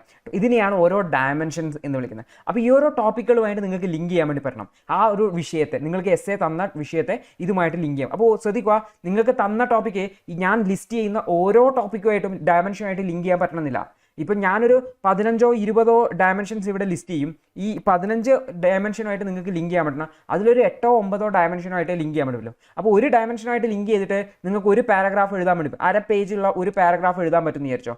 അങ്ങനെയാണെങ്കിൽ നിങ്ങൾക്ക് ഒരു 10 ഡയമെൻഷൻ എഴുതാൻ പറ്റുന്നുണ്ടെങ്കിൽ നിങ്ങൾക്ക് ഒരു 5 പേജ് ഫില്ലായി. അപ്പോൾ നിങ്ങൾക്ക് മാക്സിമം എത്ര ഡയമെൻഷനുമായിട്ട് ലിങ്ക് ചെയ്യാൻ വേണ്ടി പറ്റുന്നോ അത്രയും നിങ്ങൾക്ക് എഴുതാൻ വേണ്ടി പറ്റും എന്നുള്ളതാണ്. അപ്പോൾ നിങ്ങൾ ചെയ്യേണ്ട കാര്യം എല്ലാ ഡയമെൻഷൻസുമായിട്ട് ലിങ്ക് ചെയ്യാൻ പറ്റുമോ എന്ന് ശ്രദ്ധിക്കുക എന്നുള്ളതാണ്. അപ്പോൾ നമുക്ക് എന്താണ് ഈ ഒരു ഡയമെൻഷൻ തുടങ്ങും. അപ്പോൾ ഞാൻ ആക്ച്വലി UPSCയുടെ സിലബസിലുള്ള സബ് ഹെഡിങ്ങുകൾ ഇവിടെ എഴുതുന്നു അത്രേ ഉള്ളൂ, ഹിസ്റ്ററി ആൻഡ് കൾച്ചർ. അപ്പോൾ ഏത് ടോപ്പിക്ക് തന്നു കഴിഞ്ഞാൽ നമ്മൾ നോക്കിക്കഴിഞ്ഞാൽ അതിനൊരു ഹിസ്റ്റോറിക്കൽ ബാക്ക്ഗ്രൗണ്ട് ഉണ്ടാവും, ചരിത്രവുമായിട്ട് ലിങ്ക്ഡ് ആയിട്ടാണ്. അതുപോലെ തന്നെ നമ്മുടെ കൾച്ചറുമായിട്ട് ലിങ്ക് ചെയ്തിരണം. അപ്പോൾ ഇതിനെ നിങ്ങൾക്ക് ലിങ്ക് ചെയ്യാൻ വേണ്ടി പറ്റും ആ ഒരു ടോപ്പിക്കുമായിട്ട്. ഇപ്പോൾ ഈ ഒരു ഡൊമസ്റ്റിക് വയലൻസിനെ കുറിച്ചാണ്. അപ്പോൾ പാട്രിയാർക്കി കൾച്ചറുമായിട്ട് ബന്ധമുണ്ട്, ഹിസ്റ്ററിയുമായിട്ട് ബന്ധമുണ്ട്. അപ്പോൾ നമുക്ക് ആൻഷ്യൻ ഹിസ്റ്ററിയുമായിട്ട് ബന്ധപ്പെടുത്താൻ പറ്റും. നമ്മൾ ജനറൽ സ്റ്റഡീസിൽ പഠിക്കുന്ന ആൻഷ്യൻ ഹിസ്റ്ററിയുമായിട്ട് ബന്ധപ്പെടുത്താം. അതിനുശേഷം മിഡീവൽ പീരീഡുമായിട്ട് ബന്ധപ്പെടുത്താം, മോഡേൺ ഇന്ത്യയിലുമായിട്ട് ബന്ധപ്പെടുത്താം, അല്ലെങ്കിൽ വേൾഡ് ഹിസ്റ്ററിയുമായിട്ട് ബന്ധപ്പെടുത്താം. അപ്പോൾ ഹിസ്റ്ററിയിൽ തന്നെ നമുക്ക് 4 ടോപ്പിക്കുകൾ കിട്ടി: ancient history, medieval history, modern history, world history. അതുപോലെ തന്നെ കൾച്ചറുമായിട്ട് ബന്ധപ്പെട്ട് നമുക്ക് ലിങ്ക് ചെയ്യാൻ വേണ്ടി പറ്റും. ഇതിനെ ഓരോന്നിനെയാണ് നമ്മൾ ഡയമെൻഷൻസ് എന്ന് പറയുന്നത്. അപ്പോൾ നിങ്ങൾ ഒരു ഹിസ്റ്ററി എന്ന് പറയുന്ന ഡയമെൻഷനുമായിട്ട് ലിങ്ക് ചെയ്ത് കഴിഞ്ഞാൽ നിങ്ങൾക്ക് കുറേ പോയിന്റുകൾ കിട്ടി. ആൻഷ്യനുമായിട്ട് ലിങ്ക് ചെയ്തിട്ട് ഒരു പാരഗ്രാഫ് എഴുതാൻ പറ്റി, അല്ലെങ്കിൽ മിഡീവലുമായിട്ട് മോഡേണുമായിട്ട്, അല്ലെങ്കിൽ ഇതിനെല്ലാം കമ്പൈൻ ചെയ്തിട്ട് ഒരു പാരഗ്രാഫ് എഴുതാൻ പറ്റും. എല്ലാ ടോപ്പിക്കുമായിട്ട് ലിങ്ക് ചെയ്യാൻ നിങ്ങൾക്ക് അറിയണമെന്നില്ല. അപ്പം ചിലപ്പോൾ നിങ്ങൾക്ക് ആൻഷ്യൻറ്റിൽ അതുമായി ബന്ധപ്പെട്ട എന്തെങ്കിലും കൺസെപ്റ്റ് അറിയായിരിക്കും, അപ്പോൾ നിങ്ങൾക്ക് അത് ലിങ്ക് ചെയ്യാം. മിഡീവലിലായിരിക്കും ചിലപ്പോൾ നിങ്ങൾക്ക് അറിയുന്നുണ്ടാവും, അപ്പോൾ അതുമായിട്ട് ലിങ്ക് ചെയ്യാം. അല്ലെങ്കിൽ മോഡേൺ ഇന്ത്യയിൽ, അതായത് ബ്രിട്ടീഷുകാരുടെ കാലഘട്ടത്തിലുള്ള ശേഷം, ബ്രിട്ടീഷുകാരുടെ ഭരണത്തിലുള്ള സമയത്തിന് ശേഷമുള്ളതായിരിക്കും അറിയത്തില്ല. ചിലപ്പോൾ വേൾഡ് ഹിസ്റ്ററിയിലായിരിക്കും നിങ്ങൾക്ക് അതുമായി ബന്ധപ്പെട്ട ഒരു കാര്യം ലിങ്ക് ചെയ്യാൻ വേണ്ടി പറ്റുക. അപ്പോൾ അങ്ങനെയാണെങ്കിൽ നിങ്ങൾക്ക് ആ ഹിസ്റ്ററിയുമായിട്ട് ലിങ്ക് ചെയ്യാൻ വേണ്ടി പറ്റുന്നുണ്ടെങ്കിൽ അതിൻ്റെ മേലെ ഒരു പാരഗ്രാഫ് എഴുതുക എന്നുള്ളതാണ്. കൾച്ചറുമായിട്ട് ലിങ്ക് ചെയ്യാൻ വേണ്ടി പറ്റുന്നുണ്ടെങ്കിൽ, ഇൻഡസ് വാലി സിവിലൈസേഷനുമായിട്ടൊക്കെ ലിങ്ക് ചെയ്യാൻ പറ്റുന്നുണ്ടെങ്കിൽ, ഡെവലപ്മെൻറ്റും ഒക്കെ പറയുമ്പോൾ നമുക്ക് ഈ ഒരു ഇൻഡസ് വാലി സിവിലൈസേഷനെ കുറിച്ചൊക്കെ നമുക്ക് പറയാൻ വേണ്ടി പറ്റുന്നതാണ്. അടുത്താണ് ഇന്ത്യൻ സൊസൈറ്റി ആൻഡ് ഇഷ്യൂസ്. ഇതെല്ലാം നമ്മുടെ ജനറൽ സ്റ്റഡീസ് GS1 പേപ്പറിലുള്ളതാണ്. അതിൽ ഇന്ത്യൻ ഡൈവേഴ്സിറ്റി. അപ്പോൾ ഇന്ത്യയിൽ വ്യത്യസ്ത മതവിഭാഗത്തിൽ വ്യത്യസ്ത ഭാഷ സംസാരിക്കുന്ന, വ്യത്യസ്ത വസ്ത്രങ്ങൾ, ഭക്ഷണങ്ങളൊക്കെ ഉള്ള ആൾക്കാരാണ്. അപ്പോൾ ഈ ഒരു ഡൈവേഴ്സിറ്റിയുമായിട്ട് നമുക്ക് ലിങ്ക് ചെയ്യാൻ വേണ്ടി പറ്റും ആ ഒരു ടോപ്പിക്കിനെ. അപ്പോൾ പോപ്പുലേഷൻ ജനസംഖ്യാ വർധനവുമായിട്ട് ലിങ്ക് ചെയ്യാൻ വേണ്ടി പറ്റും. ദാരിദ്ര്യം, പോവേർട്ടിയുമായിട്ട് ലിങ്ക് ചെയ്യാൻ വേണ്ടി പറ്റും. ഗ്ലോബലൈസേഷനുമായിട്ട് ലിങ്ക് ചെയ്യാൻ വേണ്ടി പറ്റും. അതായത് LPG റീഫോംസ് അങ്ങനെയുള്ള ഗ്ലോബലൈസേഷനുമായിട്ട്, അല്ലെങ്കിൽ സ്ത്രീകളുടെ പ്രശ്നങ്ങളുമായിട്ട് ലിങ്ക് ചെയ്യാൻ വേണ്ടി പറ്റും. അർബനൈസേഷൻ, നഗരവൽക്കരണവുമായിട്ട് ലിങ്ക് ചെയ്യാൻ വേണ്ടി പറ്റും. റീജിയണലിസം, പ്രാദേശികവാദവുമായിട്ട് അതിനെ ലിങ്ക് ചെയ്യാൻ വേണ്ടി പറ്റും. സെക്യുലറിസം, വ്യത്യസ്ത മതങ്ങളെ തുല്യരായിട്ട് പരിഗണിക്കുന്ന ആ ഒരു സിസ്റ്റം, ആ സെക്യുലർ ആശയവുമായിട്ട് ലിങ്ക് ചെയ്യാൻ വേണ്ടി പറ്റും. ഇവിടെ നോക്കിയേ, ഡൈവേഴ്സിറ്റിയായിട്ട് ലിങ്ക് ചെയ്യാൻ വേണ്ടി പറ്റുമെങ്കിൽ അതൊരു ഡയമെൻഷനായി. പോപ്പുലേഷനുമായിട്ട് ലിങ്ക് ചെയ്യാം, ഒരു ഡയമെൻഷനായി. പോവർട്ടി, ദാരിദ്ര്യവുമായിട്ട് ലിങ്ക് ചെയ്യാൻ വേണ്ടി പറ്റി.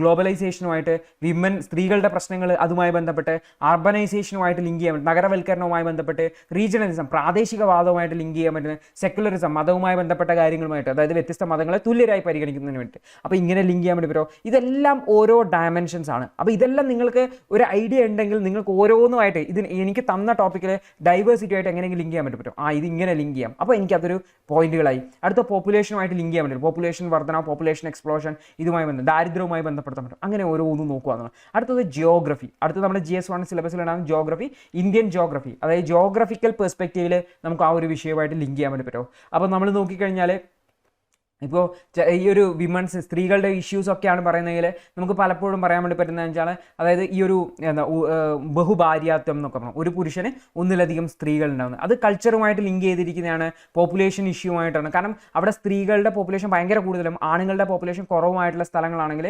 സ്വാഭാവികമായിട്ടും ഈ ഒരു സ്ത്രീകളെ ടേക്ക് ആൻഡ് കെയർ എന്നുള്ള രീതിയിൽ അത് എന്തുമായിട്ടുണ്ടാവും, ഒരു പുരുഷന് ഒന്നിലധികം ഭാര്യമാരുണ്ടാവും, അത് ബഹുഭാര്യത്വ സിസ്റ്റമാണ്. അപ്പോൾ ഇത് ജോഗ്രഫിക്കലായിട്ടുള്ള ഫാക്ടേഴ്സും ഉണ്ടാവാം. ജോഗ്രഫിക്കലായിട്ടുള്ള ഫാക്ടേഴ്സ് എന്ന് പറഞ്ഞു കഴിഞ്ഞാൽ ചിലപ്പോൾ റഫ് ടെറൈൻ ആവാം. അത്തരം ടെറൈനുകളിൽ ഈ ഒരു ആണുങ്ങൾ വർക്ക് ചെയ്യേണ്ടി വരും. അപ്പോൾ അത്തരം വർക്കുകൾ സ്ത്രീകൾക്ക് ചെയ്യാൻ പറ്റാതെ, അപ്പോൾ അത്തരത്തിലുള്ള ടഫ് ടെറൈൻസ് ആണെങ്കിൽ, വലിയ മലമുകളിലുള്ള പ്രദേശങ്ങളൊക്കെ ആണെങ്കിൽ ചിലപ്പോൾ അവിടെ ഫെർട്ടിലിറ്റി റേറ്റ് കുറവായിരിക്കും. അങ്ങനെയുള്ള എന്തെങ്കിലുമായിട്ട് നമുക്ക് ലിങ്ക് ചെയ്യാൻ വേണ്ടി പറ്റുമോ? ജോഗ്രഫിക്കൽ ഫാക്ടേഴ്സുമായിട്ട് ലിങ്ക് ചെയ്യാൻ വേണ്ടി പറ്റുമോ? അപ്പോൾ കടലുമായിട്ടുള്ള ബന്ധം, അല്ലെങ്കിൽ അവിടെയുള്ള കാറ്റുകൾ, അങ്ങനെ എന്തുമായിട്ട് നമുക്ക് സീ റൂട്ടുകൾ, അങ്ങനെ എന്തുമായിട്ടും ബന്ധപ്പെടുത്താൻ വേണ്ടി പറ്റുമോ എന്നൊക്കെ നമുക്ക് ആലോചിക്കാവുന്നതാണ്. കാരണം ഒരു വിഷയം തന്നു കഴിഞ്ഞാൽ ആ വിഷയത്തിന് ഏതൊക്കെ ഡയമെൻഷനായിട്ട് ലിങ്ക് ചെയ്യാൻ വേണ്ടി പറ്റുമെന്ന് നമ്മൾ നോക്കാം. വേൾഡ് ജിയോഗ്രഫി അല്ലെങ്കിൽ ഇന്ത്യൻ ജിയോഗ്രഫി ആയിട്ട് ലിങ്ക് ചെയ്യാൻ വേണ്ടി പറ്റുമോ നോക്കാം. അടുത്തതാണ് GS1 പേപ്പർ ഇവിടെ കഴിഞ്ഞു. അടുത്താണ് GS2 ഭരണഘടനയിലുള്ള പ്രൊവിഷൻസ്. ഭരണഘടനയിൽ അവർക്ക് അവകാശങ്ങൾ നൽകുന്നുണ്ടോ, അല്ലെങ്കിൽ ഭരണഘടനയുമായി ബന്ധപ്പെട്ട പ്രൊവിഷൻസ് നമുക്ക് നോക്കാൻ വേണ്ടി പറ്റും. അടുത്തത് നോക്കിക്കഴിഞ്ഞാൽ സ്റ്റാറ്റ്യൂട്ടറി പ്രൊവിഷൻസ്, നമ്മുടെ പാർലമെൻറ്റ് പാസ്സാക്കിയ നിയമങ്ങൾ അല്ലെങ്കിൽ സ്റ്റേറ്റ് ലെജിസ്ലേച്ചേഴ്സ് പാസ്സാക്കിയ നിയമങ്ങളുമായി ബന്ധപ്പെട്ട് നമുക്കതിനെ ലിങ്ക് ചെയ്യാൻ വേണ്ടി പറ്റുമോ നോക്കാം. അതുപോലെ തന്നെ ഗവൺമെൻറ്റിൻ്റെ ഭരണപരമായിട്ടുള്ള കാര്യങ്ങൾ, ഗവൺമെൻറ്റിൻ്റെ സ്കീമുകൾ, വ്യത്യസ്ത പദ്ധതികളുമായിട്ട് നമുക്കതിനെ ലിങ്ക് ചെയ്യാൻ വേണ്ടി പറ്റുമോ എന്ന് പറയുമ്പോൾ, അപ്പോൾ അങ്ങനെയുള്ള ഒരുപാട് കാര്യങ്ങൾ നമ്മളിപ്പോൾ സ്ത്രീകളുടെ ഡൊമസ്റ്റിക് വയലൻസ് ആക്ട് ഒക്കെ പറയാൻ വേണ്ടി പറ്റും. അതുപോലെ തന്നെ ഗവൺമെൻറ്റിൻ്റെ വ്യത്യസ്ത സ്കീമുകൾ, പിങ്ക് പോലീസിനെ കുറിച്ച് നമുക്ക് പറയാൻ വേണ്ടി പറ്റും. അങ്ങനെ നമുക്ക് വ്യത്യസ്ത ഗവൺമെൻറ്റിൻ്റെ പ്രോഗ്രാമുകളെ കുറിച്ച് പറയാൻ വേണ്ടി പറ്റും. അടുത്തത് നോൺ ഗവൺമെൻറ്റൽ ഓർഗനൈസേഷൻ, NGOസിൻ്റെ റോള്, സെൽഫ് ഹെൽപ്പ് ഗ്രൂപ്പുകളുടെ റോള്, അതായത് നമ്മുടെ കുടുംബശ്രീ പോലുള്ള പരസ്പരം സഹകരിച്ചുകൊണ്ടുള്ള ഗ്രൂപ്പുകളുടെ സെൽഫ് ഹെൽപ്പ് ഗ്രൂപ്പുകൾ എന്ന് വിളിക്കും. NGOസ്, അതായത് ഗവൺമെൻറ്റിൻ്റേതല്ലാത്ത ഇത്തരം ഈ ഒരു വിഷയത്തെ സപ്പോർട്ട് ചെയ്യുന്ന ഏജൻസികളെയാണ് NGOസ് എന്ന് വിളിക്കുക. അവരുടെ സഹായമുണ്ടോ? ഇതെല്ലാം GS2 പേപ്പറിൽ വരുന്നതാണ്. അടുത്തത് വിദ്യാഭ്യാസവുമായിട്ട് ലിങ്ക് ചെയ്യാൻ വേണ്ടി പറ്റുമോ? ഹ്യൂമൻ റിസോഴ്സ് ഡെവലപ്മെൻറ്റ്, മാനവ വിഭവശേഷി ഡെവലപ്മെൻറ്റുമായി ബന്ധപ്പെട്ട് നമുക്ക് ലിങ്ക് ചെയ്യാൻ വേണ്ടി പറ്റുമോ? ഇൻ്റർനാഷണൽ റിലേഷൻ, വിദേശ രാജ്യങ്ങളുമായിട്ടുള്ള ബന്ധത്തെ സംബന്ധിച്ചതിനെ ലിങ്ക് ചെയ്യാൻ വേണ്ടി പറ്റുമോ?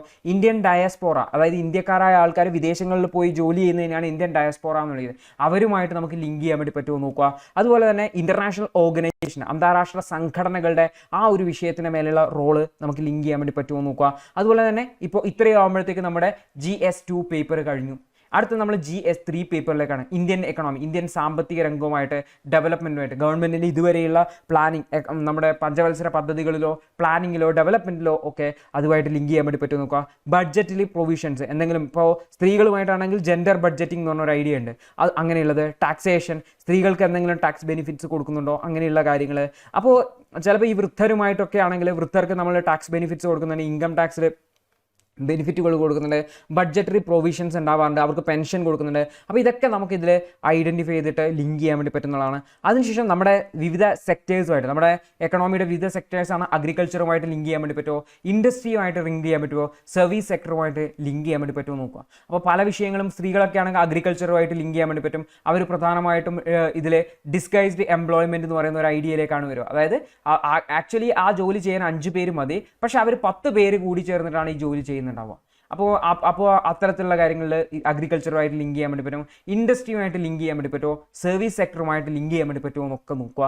അതിനുശേഷം ഇൻഫ്രാസ്ട്രക്ചർ ഡെവലപ്മെൻറ്റ്, പല കാര്യങ്ങളിലും ഇൻഫ്രാസ്ട്രക്ചർ ഡെവലപ്മെൻറ്റ്. ഇപ്പോൾ സ്ത്രീകളുടെ കാര്യത്തിൽ തന്നെ കൃത്യമായിട്ടുള്ള ഇൻഫ്രാസ്ട്രക്ചർ ഡെവലപ്മെൻറ്റ് ഇല്ലെങ്കിൽ, അതായത് സുരക്ഷിതമായിട്ട് യാത്ര ചെയ്യുന്നതിന് വേണ്ടിയിട്ടുള്ള സൗകര്യമൊന്നും ഇല്ലെങ്കിൽ സ്ത്രീകൾ ജോലിക്ക് പോകാനുള്ള സാധ്യത വളരെ കുറവാണ്. അപ്പോൾ ഇൻഫ്രാസ്ട്രക്ചർ ഡെവലപ്മെൻറ്റുമായിട്ട് അതിനെ ലിങ്ക് ചെയ്യുക എന്നുള്ളതാണ്. അപ്പോൾ ഇൻഫ്രാസ്ട്രക്ചർ, റോഡ്, റെയിൽ, അങ്ങനെയുള്ള ഡെവലപ്മെൻറ്റ് ആണ്. അതിനു വേണ്ടിയിട്ടുള്ള ഗവൺമെൻറ്റിൻ്റെ ഇനീഷ്യേറ്റീവ്സ് എന്തെങ്കിലും ഉണ്ടെങ്കിൽ അത് നോക്കുക. നോക്കുക.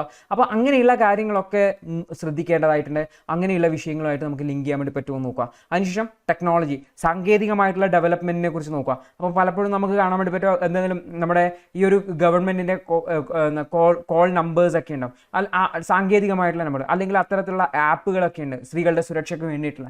അപ്പോൾ അങ്ങനെയുള്ള ഐഡിയാസൊക്കെ നമുക്ക് പറയാൻ വേണ്ടി പറ്റും.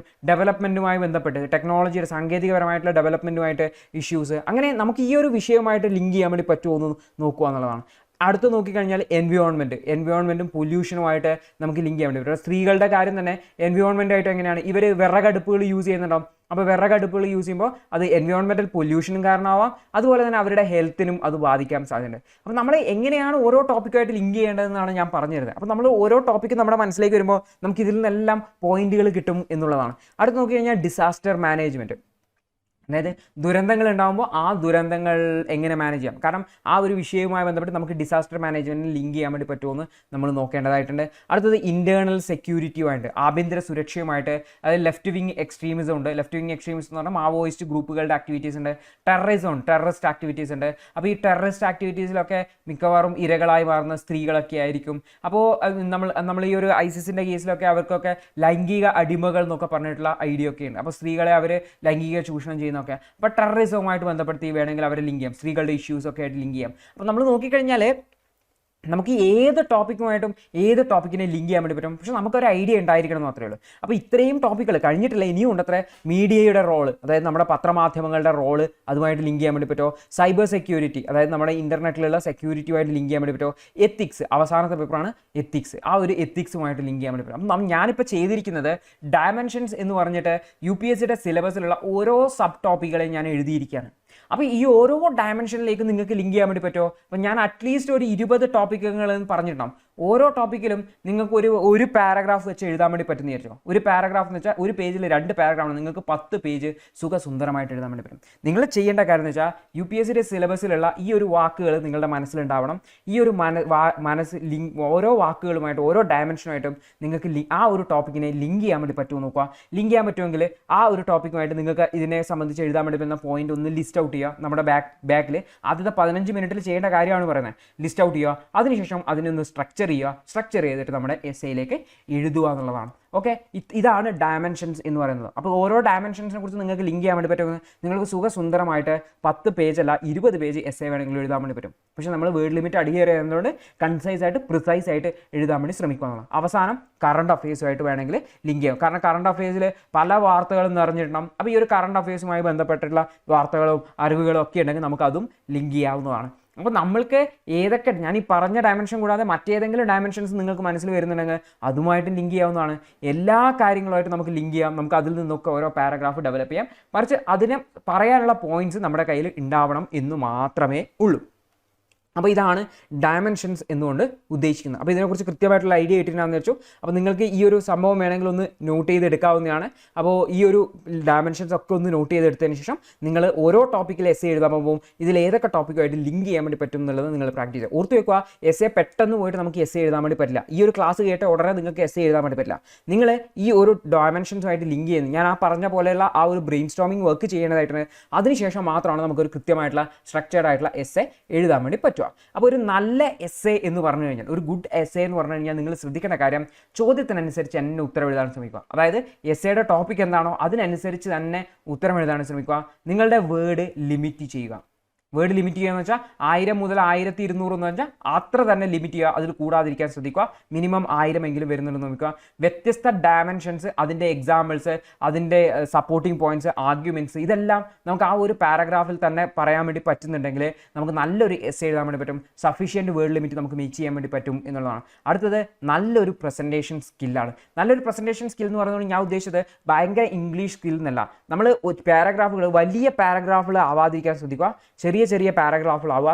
ഈ ഓരോ പാരഗ്രാഫുകളും ഒരു എന്താ കുറച്ച് ഒരു പാരഗ്രാഫ് കഴിഞ്ഞ് കുറച്ചൊരു സ്പേസിങ് കഴിഞ്ഞ് അടുത്ത പാരഗ്രാഫ് ചെയ്യുക. പ്രധാനപ്പെട്ട വാക്കുകൾക്ക് കീഴെ മാത്രം അണ്ടർലൈൻ ചെയ്യുക. എല്ലാ സ്ഥലത്തും കൊണ്ടുപോയി അണ്ടർലൈൻ ചെയ്യുക. മൊത്തം പാരഗ്രാഫ് അണ്ടർലൈൻ ചെയ്ത് കഴിഞ്ഞാൽ അത് കാണാൻ ഭംഗി ഉണ്ടാവില്ല. പക്ഷേ പ്രധാനപ്പെട്ട പോയിന്റുകൾ പറയുന്നതെടുക്കുക മാത്രം, അത് എക്സാമിനർ ശ്രദ്ധിക്കേണ്ടതാണ് എന്ന് നമുക്ക് തോന്നുന്ന കാര്യത്തിൽ മാത്രം അണ്ടർലൈൻ ചെയ്യുക, അത് മാത്രം ചെയ്യുക. അടുത്തത് കൺക്ലൂഷൻ ബാലൻസ്ഡ് ആവുക എന്നുള്ളതാണ്. ഇതൊക്കെയാണ് നല്ലൊരു എസ്സേയെ തീരുമാനിക്കുന്നത്. മറിച്ച് നിങ്ങളുടെ ലാംഗ്വേജ് സ്കില്ല് വലിയ ഇമ്പോർട്ടൻ്റ് എന്നുള്ള നിങ്ങൾ വിചാരിക്കുന്ന കാര്യം അവിടെ പറയുന്നുണ്ടെന്ന് ഉറപ്പുവരുത്തുക, അത് വായിക്കുന്ന ആൾക്ക് മനസ്സിലാവുന്നുണ്ടെന്ന് ഉറപ്പുവരുത്തുക. അപ്പോൾ ശ്രദ്ധിക്കേണ്ട കാര്യം, എസ്സേയുടെ ടോപ്പിക്കിൽ നിന്ന് ഡീവിയേറ്റ് ചെയ്യാതിരിക്കാൻ വേണ്ടി ശ്രമിക്കുക. നിങ്ങളുടെ വേർഡ് ലിമിറ്റ് അഡിയർ ചെയ്യാൻ വേണ്ടി ശ്രമിക്കുക. വ്യത്യസ്ത ഡയമെൻഷൻസുമായിട്ട് ലിങ്ക് ചെയ്യുക. അതിൽ എക്സാമ്പിൾസും കേസ് സ്റ്റഡീസും ഒക്കെ പറയാൻ പറ്റുമെങ്കിൽ അതൊക്കെ പറയുക. നല്ല രീതിയിൽ നല്ല സ്ട്രക്ചറിൽ പ്രസൻറ്റ് ചെയ്യുക. കാണാൻ ഭംഗി ഉണ്ടായിരിക്കണം എഴുതി കഴിഞ്ഞാൽ, വായിക്കാൻ തോന്നണം എഴുതി കഴിഞ്ഞാൽ, നല്ലൊരു കൺക്ലൂഷൻ ഉണ്ടാവുക എന്നുള്ളതാണ്. അപ്പോൾ ഇത്രയും കാര്യങ്ങൾ ശ്രദ്ധിച്ചു കഴിഞ്ഞാൽ നല്ലൊരു എസ്സേ ആയി മാറി. ഇനി മാർക്ക് നഷ്ടപ്പെടാതിരിക്കാൻ വേണ്ടി ചെയ്യേണ്ട കുറച്ച് കാര്യങ്ങൾ കൂടിയുണ്ട്.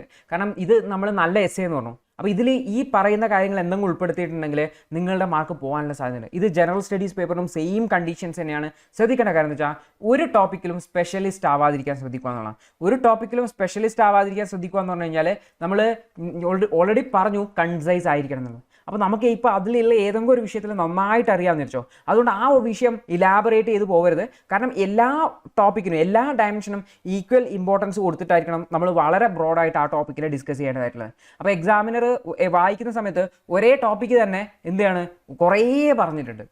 ഉദാഹരണത്തിന് വെച്ചാൽ നമുക്കിപ്പോൾ സ്ത്രീകളുടെ പ്രശ്നങ്ങൾ, വുമൺ ഇഷ്യൂസ് ആണെന്ന് വെച്ചോ, ഇതിൽ ഗവൺമെൻറ് പോളിസീസ് നിങ്ങൾക്ക് നന്നായിട്ട് അറിയാം. ഗവൺമെൻറ്റിൻ്റെ ഒരു 5-8 പോളിസീസ് നിങ്ങൾക്ക് അറിയാം, നന്നായിട്ട് അറിയാം ഗവൺമെൻറ്റിൻ്റെ വ്യത്യസ്ത പോളിസികൾ. അപ്പോൾ നിങ്ങൾ ഒരു 2 പേജ് ഗവൺമെൻറ് പോളിസീസിനെ കുറിച്ച് തന്നെ എഴുതിയെന്ന് വെച്ചോ, അപ്പോൾ എക്സാമിനർക്ക് അതൊരു മടുപ്പിക്കുന്ന പരിപാടിയായിട്ട് തോന്നും, ബോറടിപ്പിക്കുന്ന പരിപാടിയായിട്ട് തോന്നും. കാരണം നമ്മൾ ഒരു ടോപ്പിക്കിനെ കുറിച്ച് ഭയങ്കരമായിട്ട് എഴുതിയല്ല വേണ്ടത്, സ്പെഷ്യലിസ്റ്റ് ആവുകയല്ല വേണ്ടത്, മറിച്ച് ഇവിടെ ഒരു ജനറലിസ്റ്റ് ആവുകയാണ് വേണ്ടത്. അതുകൊണ്ട് ഒരു ടോപ്പിക്കിനെ കുറിച്ച് ഒരു പാരഗ്രാഫിൽ തന്നെ ഒതുക്കുക. എന്നിട്ട് നമുക്ക് അവസാനം വേർഡ് ലിമിറ്റ് ഒന്നും തികയുന്നില്ലെങ്കിൽ മാത്രം നിങ്ങൾക്ക് വേണമെങ്കിൽ ചെയ്യാവുന്നതാണ് എന്നുള്ളതേ ഉള്ളൂ. അപ്പോൾ മറിച്ച് ഒരു ടോപ്പിക്കിനെ കുറിച്ച് തന്നെ ഒരുപാട് പോകുന്നതിന് മാക്സിമം ഡയമെൻഷൻസ് ഇൻക്ലൂഡ് ചെയ്യുക എന്നുള്ളതാണ്. അങ്ങനെയാണ് ആ ഒരു എസ്സേ ഡൈവേഴ്സ് ആയി മാറുന്നത്. അപ്പോൾ ആ ഡൈവേഴ്സ് ആവുന്ന എസ്സേ ആണ് നല്ലൊരു എസ്സേ ആയിട്ട് മാറുന്നതെന്നാണ്. അതുപോലെ തന്നെ അൺവാണ്ടഡ് ആയിട്ടുള്ള ഡാറ്റയോ പോയിന്റ്സോ ഗ്രാഫുകളോ ഒന്നും വരക്കാതിരിക്കുക. ഇൻ കേസ് നിങ്ങൾക്ക് അതിലൊരു ഗ്രാഫോ അല്ലെങ്കിൽ ഒരു ടേബിളോ ഒക്കെ വരക്കണമെന്നുണ്ടെങ്കിൽ അത് നിങ്ങൾക്ക് അത്രയും അവിടെ ആവശ്യമുള്ളതാണ് എന്നുണ്ട് തോന്നുന്നെങ്കിൽ മാത്രം വരക്കുക. കാരണം ഇതിൽ ഗ്രാഫോ ഡയഗ്രാംസോ ടേബിളോ വേണമെന്ന് യാതൊരു നിർബന്ധമില്ല. പക്ഷേ ആ ഒരു ആൻസർ കൃത്യമായിട്ട് മനസ്സിലാവണം എന്നുണ്ടെങ്കിൽ നിങ്ങൾക്ക് ഇത് വരക്കണം എന്നുണ്ടെങ്കിൽ മാത്രം ആ ഒരു ഡാറ്റ അവിടെ വരച്ചാൽ മതി. അല്ലെങ്കിൽ നിങ്ങൾക്ക് ജസ്റ്റ് എഴുതി പോകാവുന്നതാണ്. അപ്പോൾ ഓർത്ത് വെക്കുക, അൺവാണ്ടഡ് ആയിട്ടുള്ള ഡാറ്റ എഴുതരുത്, തെറ്റായ ഡാറ്റ എഴുതരുത്. ഇതൊക്കെ ശ്രദ്ധിക്കേണ്ടതായിട്ട്. നിങ്ങൾക്ക് ഏകദേശം റേഞ്ച് അറിയുന്നില്ലെങ്കിൽ അപ്രോക്സിമേറ്റ് എന്ന് പറഞ്ഞിട്ട് എഴുതാം, മറിച്ച് തെറ്റായിട്ടുള്ള ഡാറ്റ എഴുതരുത്. അപ്പോൾ എക്സാമിനർക്ക് ഇത് അറിയില്ലല്ലോ, ഞാനൊരു ഡാറ്റ എഴുതി കഴിഞ്ഞാൽ അത് തെറ്റാണെന്ന് എങ്ങനെ മനസ്സിലാവുമെന്നുള്ളത് അദ്ദേഹത്തിനൊരു ഐഡിയ ഉണ്ടാവും. തെറ്റാണെന്ന് മനസ്സിലാക്കി കഴിഞ്ഞാൽ അവിടെ നേരെ നെഗറ്റീവ് അടിക്കാനുള്ള സാധ്യതയുണ്ട്. അതുകൊണ്ട് അത് ചെയ്യരുത്. അതുപോലെ തന്നെ ഭരണഘടനയിൽ പറഞ്ഞ പ്രൊവിഷൻസിന് വിരുദ്ധമായിട്ട് എഴുതരുത് എന്നുള്ളതാണ് മറ്റൊരു കാര്യം. കാരണം ചില ടോപ്പിക്കിൽ നമുക്കൊക്കെ ഭയങ്കരമായിട്ടുള്ള സ്ട്രോങ് ആയിട്ടുള്ള ഒപ്പീനിയൻ ഉണ്ടാവും. അപ്പോൾ അത്തരം ഒപ്പീനിയൻസ് നമ്മൾ അറിയാതെ എഴുതിപ്പോവും. അപ്പോൾ ഓർത്ത് വെക്കേണ്ട കാര്യം എന്ന് വെച്ചാൽ നിങ്ങളൊക്കെ സിവിൽ സർവീസ് പോസ്റ്റിലേക്ക് എയിം ചെയ്യുന്ന ആൾക്കാരാണ്. ഭരണഘടനാ പദവിയാണ്, ഭരണഘടനയിൽ മെൻഷൻ ചെയ്ത പോസ്റ്റാണ്. അപ്പോൾ അത്തരം പോസ്റ്റുകളിലേക്ക് അപ്ലൈ ചെയ്യുമ്പോൾ ആ ഭരണഘടനയെ തന്നെ ലംഘിക്കുന്നത് തെറ്റാണ്. അങ്ങനെ ചെയ്യരുത്. അതുകൊണ്ട് കോൺസ്റ്റിറ്റ്യൂഷണൽ പ്രൊവിഷൻസിനെതിരെ ഒരിക്കലും എഴുതരുത്. പ്രത്യേകിച്ചും ഈ ഒരു റിസർവേഷൻ ടോപ്പിക്കുകളൊക്കെ വരുന്ന സമയത്ത് ചില ആൾക്കാർ റിസർവേഷനെതിരെ ഭയങ്കരമായിട്ട് ശക്തമായി എതിർക്കുന്ന ആൾക്കാരൊക്കെ ഉണ്ടാവും. അപ്പോൾ അത്തരം ആൾക്കാർ വരുമ്പോൾ റിസർവേഷൻ വേണ്ട, അത് തെറ്റാണ് എന്നൊക്കെ പറഞ്ഞു എഴുതും. അങ്ങനെ എഴുതരുത്, അത് കോൺസ്റ്റിറ്റ്യൂഷണൽ പ്രൊവിഷനാണ്. അപ്പോൾ നമുക്ക് അതിൻ്റെ ദുരുപയോഗത്തിനെ കുറിച്ച് വേണമെങ്കിൽ മെൻഷൻ ചെയ്യാം. കാരണം ദുരുപയോഗം ചെയ്യുന്ന നമുക്ക് മെൻഷൻ ചെയ്യാം, പക്ഷെ ഒരിക്കലും കോൺസ്റ്റിറ്റ്യൂഷണൽ പ്രൊവിഷൻസിനെതിരെ പറയാതിരിക്കാൻ ശ്രദ്ധിക്കുക എന്നുള്ളതാണ്. അതുപോലെ തന്നെ നമ്മൾ പേഴ്സണൽ ആയിട്ട് പോകാതിരിക്കുകയോ ഇമോഷണൽ ആയിട്ട് പോകാതിരിക്കുകയോ ചെയ്യുക എന്നുള്ളതാണ്. കാരണം നമ്മുടെ പേഴ്സണൽ എക്സ്പീരിയൻസ് ഒന്നും എസ്സേയിൽ കാണിക്കേണ്ട ആവശ്യമില്ല. നമ്മൾ ഇമോഷണൽ ആയിട്ട് അതിനെ അറ്റാച്ച് ചെയ്യാതിരിക്കുക. പ്രത്യേകിച്ചും സ്ത്രീകളുടെ വിഷയങ്ങൾ വരുമ്പോൾ സ്ത്രീകൾ ഇമോഷണലി അറ്റാച്ച്ഡ് ആവാൻ സാധ്യതയുണ്ട്. അപ്പോൾ അങ്ങനെയുള്ള കാര്യങ്ങൾ ചെയ്യരുത്. അല്ലെങ്കിൽ നമ്മൾ എന്തെങ്കിലും ഒരു ഇൻസിഡൻസ്, ഇപ്പോൾ റോഡ് ആക്സിഡൻസിനെ കുറിച്ചൊക്കെ കേസാണെങ്കിൽ, നമ്മളിപ്പോൾ റോഡ് ആക്സിഡൻറ്റ് പറ്റിയ ഒരാളാണെന്ന് വിചാരിച്ചോ, നമ്മൾ അതിൻ്റെ ഒരു ബുദ്ധിമുട്ട് അനുഭവപ്പെട്ട ഒരാളാണെങ്കിൽ നമ്മൾ ചിലപ്പോൾ റോഡുകളൊന്നും കൃത്യമായിട്ട് സർക്കാർ റിപ്പയർ ചെയ്യാത്തതുകൊണ്ടാണ് ഈ റോഡ് ആക്സിഡൻറ്റ്സ് ഉണ്ടാകുന്നതെന്നൊക്കെ ചിലപ്പോൾ എഴുതിപ്പോവും. കാരണം നമ്മുടെ പേഴ്സണൽ ഒപ്പീനിയൻ ആയിരിക്കും അത്. അപ്പോൾ അങ്ങനെയൊന്നും എഴുതാതിരിക്കാൻ ശ്രദ്ധിക്കുക. അത് ഗവൺമെൻറ്റിനെതിരെയായിട്ട് മാറും. ഗവൺമെൻറ്റിനെ ക്രിട്ടിസൈസ് ചെയ്യുന്നവരും അങ്ങനെ ആവരുത്. മറിച്ച് ഗവൺമെൻറ് ഏജൻസീസ് കൃത്യമായിട്ട് മെയിൻ്റനൻസ് ചെയ്യണമെന്നൊക്കെ നമുക്ക് പറയാം. പക്ഷെ ഒരിക്കലും അത് ഗവൺമെൻറ്റിൻ്റെ കുഴപ്പമാണെന്നൊന്നും പറഞ്ഞ് എഴുതരുത്. അപ്പോൾ അതൊക്കെ ഒന്ന് ശ്രദ്ധിക്കേണ്ടതായിട്ടുണ്ട്. അപ്പോൾ ഇങ്ങനെ ഈ ഒരു കാര്യങ്ങൾ കൂടി ശ്രദ്ധിക്കേണ്ടതായിട്ടുണ്ട്. ഇത് ജനറൽ സ്റ്റഡീസ് പേപ്പർ ആയാലും എസ്സേ ആയിക്കഴിഞ്ഞാലും കോമൺ ആണ്. സ്പെഷ്യലിസ്റ്റ് ആവരുത്, അൺവാണ്ടഡ് ഡാറ്റയോ പോയിന്റ് എഴുതരുത്, കോൺസ്റ്റിറ്റ്യൂഷണൽ പ്രൊവിഷൻസിനെതിരെ എഴുതരുത്, പേഴ്സണൽ ആവരുത്, ഇമോഷണൽ ആവരുത്, ഗവൺമെൻറ്റിനെ ക്രിട്ടിസൈസ് ചെയ്യരുത്. ഓക്കെ. പിന്നെ നിങ്ങൾക്ക് എഴുതിയാൽ ശരിയാവില്ല എന്ന് തോന്നുന്ന, അല്ലെങ്കിൽ ഏതെങ്കിലും ഒരു പൊളിറ്റിക്കൽ പാർട്ടീനെ മെൻഷൻ ചെയ്യോ പൊളിറ്റിക്കൽ ലീഡറെ മെൻഷൻ ചെയ്യോ ചെയ്യുന്നത് പരമാവധി ഒഴിവാക്കുക. മറിച്ച് നല്ലൊരു കാര്യത്തിനാണ് വേണ്ടതെങ്കിൽ ഇന്ത്യയുടെ പ്രധാനമന്ത്രിയോ പ്രസിഡന്റോ ഒക്കെ ആളാണെങ്കിൽ മെൻഷൻ ചെയ്യാം. പക്ഷെ ഒരു മോശമായിട്ടുള്ള കാര്യത്തിനാണെങ്കിൽ ഒരു പൊളിറ്റിക്കൽ പാർട്ടിയുടെ നേതാവിനെയോ പൊളിറ്റിക്കൽ പാർട്ടിയോ ഒന്നും മെൻഷൻ ചെയ്യാതിരിക്കാൻ ശ്രദ്ധിക്കുക എന്നുള്ളത് വളരെ ഇമ്പോർട്ടൻ്റ് ആണ്. അപ്പോൾ നിങ്ങൾക്ക് അവിടെ അങ്ങനെ മെൻഷൻ ചെയ്യേണ്ട ഒരു ആവശ്യം വരുന്നതാണെങ്കിൽ party one of the political parties in India എന്ന് പറഞ്ഞിട്ട് മെൻഷൻ ചെയ്യാം. പാർട്ടിയുടെ പേരൊന്നും മെൻഷൻ ചെയ്യാതിരിക്കാൻ ശ്രദ്ധിക്കുക എന്നുള്ളത് വളരെ ഇമ്പോർട്ടൻ്റ് ആണ്. ഓക്കെ. ഇനി ഹൗ ടു പ്രാക്ടീസ് വളരെ ഇമ്പോർട്ടൻ്റ് ആയിട്ടുള്ളതാണ്. ഇത്രയും നമ്മൾ പഠിച്ചത് UPSCയുടെ ആൻസർ എങ്ങനെയാണ് നമ്മൾ എക്സാം ഹാളിൽ എഴുതേണ്ടത് എന്നുള്ളതാണ്. പക്ഷേ നിങ്ങൾ ആ നേരെ തന്നെ എക്സാം ഹാളിൽ പോയിട്ട് ഈ വീഡിയോ കേട്ടിട്ട് ആൻസർ എഴുതാൻ പോയി കഴിഞ്ഞാൽ നിങ്ങൾക്ക് ഒന്നും എഴുതാൻ വേണ്ടി പറ്റില്ല. നിങ്ങൾ എങ്ങനെയാണോ ഇത് കേൾക്കാതെ പോകുന്നത് അത് കുറച്ചുകൂടി കൺഫ്യൂസ്ഡ് ആയിരിക്കും എന്നല്ലാതെ വേറൊരു കാര്യമില്ല. ഇങ്ങനെയൊക്കെ എഴുതണം എനിക്കൊന്നും അറിയില്ല എന്ന് പറയാം. അതിനുവേണ്ടി ചെയ്യേണ്ട കാര്യം എന്ന് വെച്ചാൽ എസ്സേ പ്രാക്ടീസ് ചെയ്യണം. അറ്റ്ലീസ്റ്റ് ഒരു മാസത്തിൽ ഒരു എസ്സേ എങ്കിലും എഴുതാൻ വേണ്ടി ശ്രദ്ധിക്കുക. ഒരു മാസത്തിൽ ഒരു എസ്സേ. അപ്പോൾ നിങ്ങൾ 10 മാസമാണെങ്കിൽ 10 എസ്സേസ് എഴുതിക്കണം. 10 എസ്സേ എഴുതി കഴിഞ്ഞാൽ കൃത്യമായിട്ട് അപ്ഡേറ്റ് ചെയ്യുന്നുണ്ട് ഒരാളാണെങ്കിൽ, കൃത്യമായിട്ട് അപ്ഡേറ്റ് ചെയ്യുക എന്ന് വെച്ചാൽ ഓരോ എസ്സേ എഴുതുമ്പോൾ നിങ്ങളുടെ മിസ്റ്റേക്സ് ഐഡൻറ്റിഫൈ ചെയ്ത് അത് റെക്ടിഫൈ ചെയ്ത് മുന്നോട്ട് പോകുന്ന ഒരാളാണെങ്കിൽ 10 എസ്സേ ഒക്കെ എഴുതുമ്പോഴേക്കും നിങ്ങളുടെ എസ്സേ നല്ലൊരു എസ്സേ ആയി മാറും. നമുക്ക് നല്ലൊരു മാർക്ക് കിട്ടും. അപ്പോൾ നമ്മൾക്ക് ഈ ഒരു 250, അതായത് എസ്സേയുടെ മാർക്ക് 125 ഒന്ന്. അപ്പോൾ ഈ ഒരു 125 125 നമ്മൾ ടാർഗറ്റ് ചെയ്യുന്നില്ല. നമ്മൾക്ക് വേണ്ടത് 250 ഒരു 125 മുതൽ 150 വരെയുള്ള മാർക്കാണ് നമ്മൾ ടാർഗറ്റ് ചെയ്യുന്നത്. ഒരു 250 125 മുതൽ 150 വരെ നല്ലൊരു എസ്സേ എഴുതി കഴിഞ്ഞാൽ നമുക്കൊരു ഈ ഒരു റേഞ്ചിൽ മാർക്ക് കിട്ടാനുള്ള സാധ്യതയുണ്ട്. അപ്പോൾ നമ്മൾ നോക്കിക്കഴിഞ്ഞാൽ നമ്മുടെ ടാർഗറ്റ് നമുക്കൊരു റേഞ്ചിൽ ഞാനൊരു 130 എന്ന് മേടിക്കാൻ വെച്ചു. അപ്പോൾ 130 ആണെങ്കിൽ 125 65 നമുക്ക് വേണ്ടത്. അപ്പോൾ ഈ ഒരു 65 കിട്ടുന്നതിന് നല്ലൊരു എസ്സേ എങ്ങനെ എഴുതാമെന്ന് നമുക്ക് നോക്കാം. അപ്പോൾ ഇതിന് വേണ്ടിയിട്ട് നല്ലൊരു പ്രാക്ടീസ് നടത്തേണ്ടതായിട്ടുണ്ട്. ഈ ഒരു പ്രാക്ടീസിന് വേണ്ടി ചെയ്യേണ്ട കാര്യങ്ങൾ നോക്കാം. അപ്പോൾ ഞാൻ പറഞ്ഞു ഓരോ മാസവും ഒരു എസ്സേ എങ്കിലും എഴുതാൻ വേണ്ടി ശ്രദ്ധിക്കുക എന്നുള്ളതാണ് വളരെ ഇമ്പോർട്ടൻ്റ് ആയിട്ടുള്ളത്. അപ്പോൾ ആദ്യം ചെയ്യേണ്ടത് വെച്ചാൽ ഒരു ടോപ്പിക് എടുക്കുക എന്നുള്ളതാണ്. അപ്പോൾ ടോപ്പിക് എവിടെ നിന്ന് കിട്ടും? നിങ്ങൾക്ക് UPSCയുടെ പ്രീവിയസ് ക്വസ്റ്റ്യൻസിൽ നിന്ന് ഏതെങ്കിലും ഒരു ടോപ്പിക് എടുക്കാവുന്നതാണ്. അപ്പോൾ ശ്രദ്ധിക്കുക, എപ്പോഴും ജനറൽ ടോപ്പിക്കുകൾ മാത്രം എടുക്കരുത്, ഇടയ്ക്ക് ഫിലോസഫി ടോപ്പിക്കുകൾ എടുക്കണം. കാരണം UPSC 2020 ക്വസ്റ്റ്യനിൽ ഞാൻ കണ്ടു പാർട്ട് എയിൽ മൊത്തം ഫിലോസഫി ക്വസ്റ്റ്യൻ ആണ്. അപ്പോൾ നിർബന്ധമായ ഒരു ഫിലോസഫി ക്വസ്റ്റ്യൻ അറ്റൻഡ് ചെയ്യേണ്ടതായിട്ട് വരും. പാർട്ട് ബിയിലാണെങ്കിൽ ഭൂരിഭാഗവും ജനറൽ ക്വസ്റ്റ്യൻ ആണ്. അപ്പോൾ നിങ്ങൾക്ക് ജനറൽ ക്വസ്റ്റ്യനും എഴുതേണ്ടതായിട്ട് വരും. അപ്പോൾ എഴുതുന്ന സമയത്ത് ഫിലോസഫി ക്വസ്റ്റ്യൻ എടുക്കുക, ജനറൽ ക്വസ്റ്റ്യൻ എടുക്കുക. അതിനുശേഷം ചെയ്യേണ്ട കാര്യം എന്ന് വെച്ചാൽ നിങ്ങൾക്ക് ഈ ഒരു UPSCയുടെ പ്രിപ്പറേഷൻ ലെവൽ നിങ്ങളൊരു സ്റ്റേജിലുണ്ട്, അത്രേ മൊത്തം പ്രിപ്പറേഷൻ കഴിഞ്ഞിട്ടില്ല. അതുകൊണ്ട് തന്നെ നിങ്ങൾക്ക് എല്ലാ ടോപ്പിക്കുമായിട്ട് ഒരേ സമയത്ത് ലിങ്ക് ചെയ്തിട്ട് ആ ഒരു 15 മിനിറ്റ് കൊണ്ട് എല്ലാ ടോപ്പിക്കുകളുമായിട്ട് ലിങ്ക് ചെയ്യാനൊന്നും പറ്റില്ല. അതുകൊണ്ട് നിങ്ങൾ ചെയ്യേണ്ട കാര്യം എന്ന് വെച്ചാൽ ബ്രെയിൻ സ്റ്റോം ചെയ്യുക എന്നുള്ളതാണ്. ആ ബ്രെയിൻ സ്റ്റോം ചെയ്യുക, അതിനെ സപ്പോർട്ട് ചെയ്യുക, ഡയമെൻഷൻസ് ഏതൊക്കെ ലിങ്ക് ചെയ്യാൻ വേണ്ടി പറ്റും നോക്കുക. അതിന് വേണ്ടിയിട്ട് ഡാറ്റ കളക്ട് ചെയ്യുക. ഇത് നിങ്ങൾക്ക് ഒരാഴ്ച സമയം എടുക്കുക. ഒരാഴ്ച ഡെയിലി ഒരു അരമണിക്കൂറോ 1 മണിക്കൂറോ വെച്ചിട്ട് ആ ഒരു ടോപ്പിക്കിനെ വ്യത്യസ്ത ഡയമെൻഷൻസുമായിട്ട് ലിങ്ക് ചെയ്യുന്നതിന് വേണ്ടിയിട്ട് നിങ്ങൾക്ക് എന്ത് ചെയ്യാൻ വേണ്ടി പറ്റും?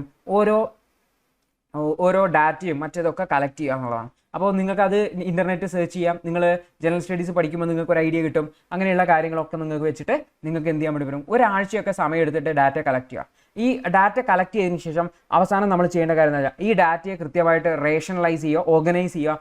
അതിനുശേഷം 1.5 മണിക്കൂർ ഇരുന്നിട്ട് നിങ്ങൾ എന്ത് ചെയ്യേണ്ടതായിട്ടുണ്ട്? ഈ എസ്സേ എഴുതേണ്ടതായിട്ടുണ്ട്. അപ്പോൾ എന്താണ് ചെയ്യേണ്ട കാര്യം എന്ന് വെച്ചാൽ നിങ്ങൾ ഇവിടെ ബ്രെയിൻ സ്റ്റോം ചെയ്തിട്ട് ഡാറ്റ കളക്ട് ചെയ്തു. ഈ കളക്ട് ചെയ്ത ഡാറ്റ നിങ്ങളൊരു നോട്ട് ബുക്കിലോ മറ്റോ ആയിരിക്കും നിങ്ങൾ എഴുതി വെക്കുന്നുണ്ടാവുക.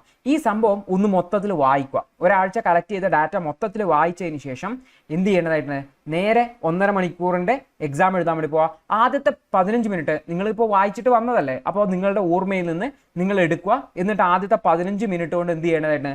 ആദ്യത്തെ 15 മിനിറ്റ് കൊണ്ട് ആ ഒരു നമ്മളുടെ പറഞ്ഞ പ്രോസസ്സ് എന്താണ്, അതായത് നല്ലൊരു ഇൻട്രൊഡക്ഷനെ കുറിച്ച് ചിന്തിക്കുക, നല്ലൊരു ബോഡിയെ കുറിച്ച് ചിന്തിക്കുക, വ്യത്യസ്ത ഡയമെൻഷൻസ് എഴുതുക, അതുമായിട്ട് എങ്ങനെ ലിങ്ക് ചെയ്യുന്ന എഴുതുക, അതിനുശേഷം കൺക്ലൂഷനെ കുറിച്ച് എഴുതുക. അതിനുശേഷം ബാക്കിയുള്ള 1 മണിക്കൂറും 15 മിനിറ്റും വെച്ചിട്ട് ഈ ഒരു എസ്സേ എഴുതുക എന്നുള്ളതാണ്. അപ്പോൾ 1 മണിക്കൂർ 1.5 മണിക്കൂർ തന്നെയാണ് എസ്സേ എഴുതുന്നത്. പക്ഷേ ഇവിടെയുള്ള വ്യത്യാസം എന്ന് പറഞ്ഞു കഴിഞ്ഞാൽ നമ്മൾ ഒരാഴ്ച കളക്ട് ചെയ്ത ഡാറ്റ നമ്മൾ പഠിച്ചതിന് ശേഷം മനസ്സിലാക്കിയതിന് ശേഷമാണ് നമ്മൾ എസ്സേ എഴുതാൻ വേണ്ടി പോകുന്നത് എന്നുള്ളതേ ഉള്ളൂ. കാരണം എന്ന് വെച്ചാൽ ഈ ഒരു മൊത്തം UPSCയുടെ സിലബസും കവർ ചെയ്തിട്ടെങ്കിൽ മാത്രമാണ് നിങ്ങൾക്ക് എല്ലാ ടോപ്പിക്കുമായിട്ട് ലിങ്ക് ചെയ്യാൻ വേണ്ടി പറ്റുക. കാരണം ഇപ്പോൾ നിങ്ങൾ ലെഫ്റ്റ് വിങ് എക്സ്ട്രീമിസം പഠിക്കാത്ത ഒരാൾക്ക് എങ്ങനെ ലെഫ്റ്റ് വിങ് എക്സ്ട്രീമിസത്തെ കുറിച്ച് ലിങ്ക് ചെയ്യാൻ വേണ്ടി പറ്റില്ല. അതുകൊണ്ട് നമ്മൾ അതിൻ്റെ ഡാറ്റ കളക്ട് ചെയ്തിരണം. അപ്പോൾ മൊത്തം UPSC പഠിച്ചു കഴിഞ്ഞാൽ നമുക്ക് എന്ത് ചെയ്യാൻ വേണ്ടി പറ്റും? 1.5 മണിക്കൂറിൻ്റെ ശേഷം ഒറ്റ എഴുതും. 1.5 മണിക്കൂറോടെ ഒറ്റ സ്റ്റെപ്പിൽ എഴുതാൻ വേണ്ടി പറ്റും. പക്ഷെ നിങ്ങൾ പ്രാക്ടീസ് ചെയ്യുമ്പോൾ ശ്രദ്ധിക്കേണ്ട കാര്യം എന്ന് വെച്ചാൽ ഒരു ടോപ്പിക് സെലക്ട് ചെയ്തിട്ട് ഒരാഴ്ച കൊണ്ട് നിങ്ങൾ ഡാറ്റകൾ, ഒരാഴ്ച പറഞ്ഞാൽ ഫുൾ ഒരാഴ്ച എടുക്കണമെന്നല്ല, ബാക്കിയുള്ളത് പഠിക്കുന്നതിന് കൂടെ ഒരു ദിവസം ഒരു മണിക്കൂർ എന്നുള്ള രീതിയിൽ ടൈം അലോട്ട് ചെയ്യുക. ആ 1 മണിക്കൂർ കൊണ്ട് അല്ലെങ്കിൽ അരമണിക്കൂർ കൊണ്ട് ഓരോ ഡയമെൻഷനായിട്ട് അല്ലെങ്കിൽ 1, 2, 3 ഡയമെൻഷൻസ് ഒരു ദിവസം എന്ന രീതിയിൽ ഡാറ്റ കളക്ട് ചെയ്യുക എന്നുള്ളതാണ്. അപ്പോൾ അത് നോക്കി അതിന് ശേഷം എന്ത് ചെയ്യുക, അത് വായിച്ച് മനസ്സിലാക്കിയതിന് ശേഷം നിങ്ങൾ 1-1.5 മണിക്കൂർ ചെയ്യുക.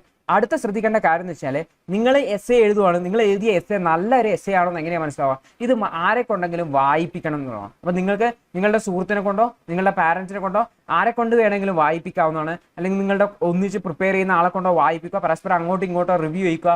എന്നിട്ട് അതിൽ എന്തെങ്കിലും അദ്ദേഹം ഇമ്പ്രൂവ്മെന്റ് പറയുന്നുണ്ടെങ്കിൽ ആ ഒരു ഇമ്പ്രൂവ്മെന്റ് അതിൽ അടുത്ത ആഴ്ച വരുത്തുക എന്നുള്ളതാണ്. അപ്പം നിങ്ങൾക്കൊരു മെന്ററെ കണ്ടെത്താൻ പറ്റുന്നുണ്ടെങ്കിൽ, നിങ്ങൾ ഈ പ്രിപ്പറേഷനെ സഹായിക്കുന്ന ഒരാളെ കണ്ടെത്താൻ പറ്റുന്നെങ്കിൽ അത് വളരെ ഇമ്പ്രൂവ് ആയി. കാരണം UPSC കുറിച്ച് ഒരു ഐഡിയ ഒക്കെ ഉള്ള ഒരാളാണ്, അല്ലെങ്കിൽ ഈ ഒരു ടോപ്പിക്കിനെ കുറിച്ച് ഒരു ഐഡിയ ഉള്ള ആളുകൾ നിങ്ങൾക്ക് പറയാം ഈ ഒരു ഡയമെൻഷനുമായിട്ട് നിങ്ങൾക്ക് ലിങ്ക് ചെയ്യാൻ വേണ്ടി പറ്റുന്നൊക്കെ പറഞ്ഞു തരാൻ വേണ്ടി പറ്റും. അപ്പോൾ ആ ഒരു കാര്യം കൂടി ശ്രദ്ധിക്കേണ്ടതായിട്ടുണ്ട്. അപ്പോൾ റിവ്യൂ ചെയ്യുക, അതിനനുസരിച്ച് ഇമ്പ്രൂവ്മെന്റ് ഉണ്ടാക്കുക എന്നുള്ളതാണ് മറ്റൊരു കാര്യം എന്നുള്ളത്.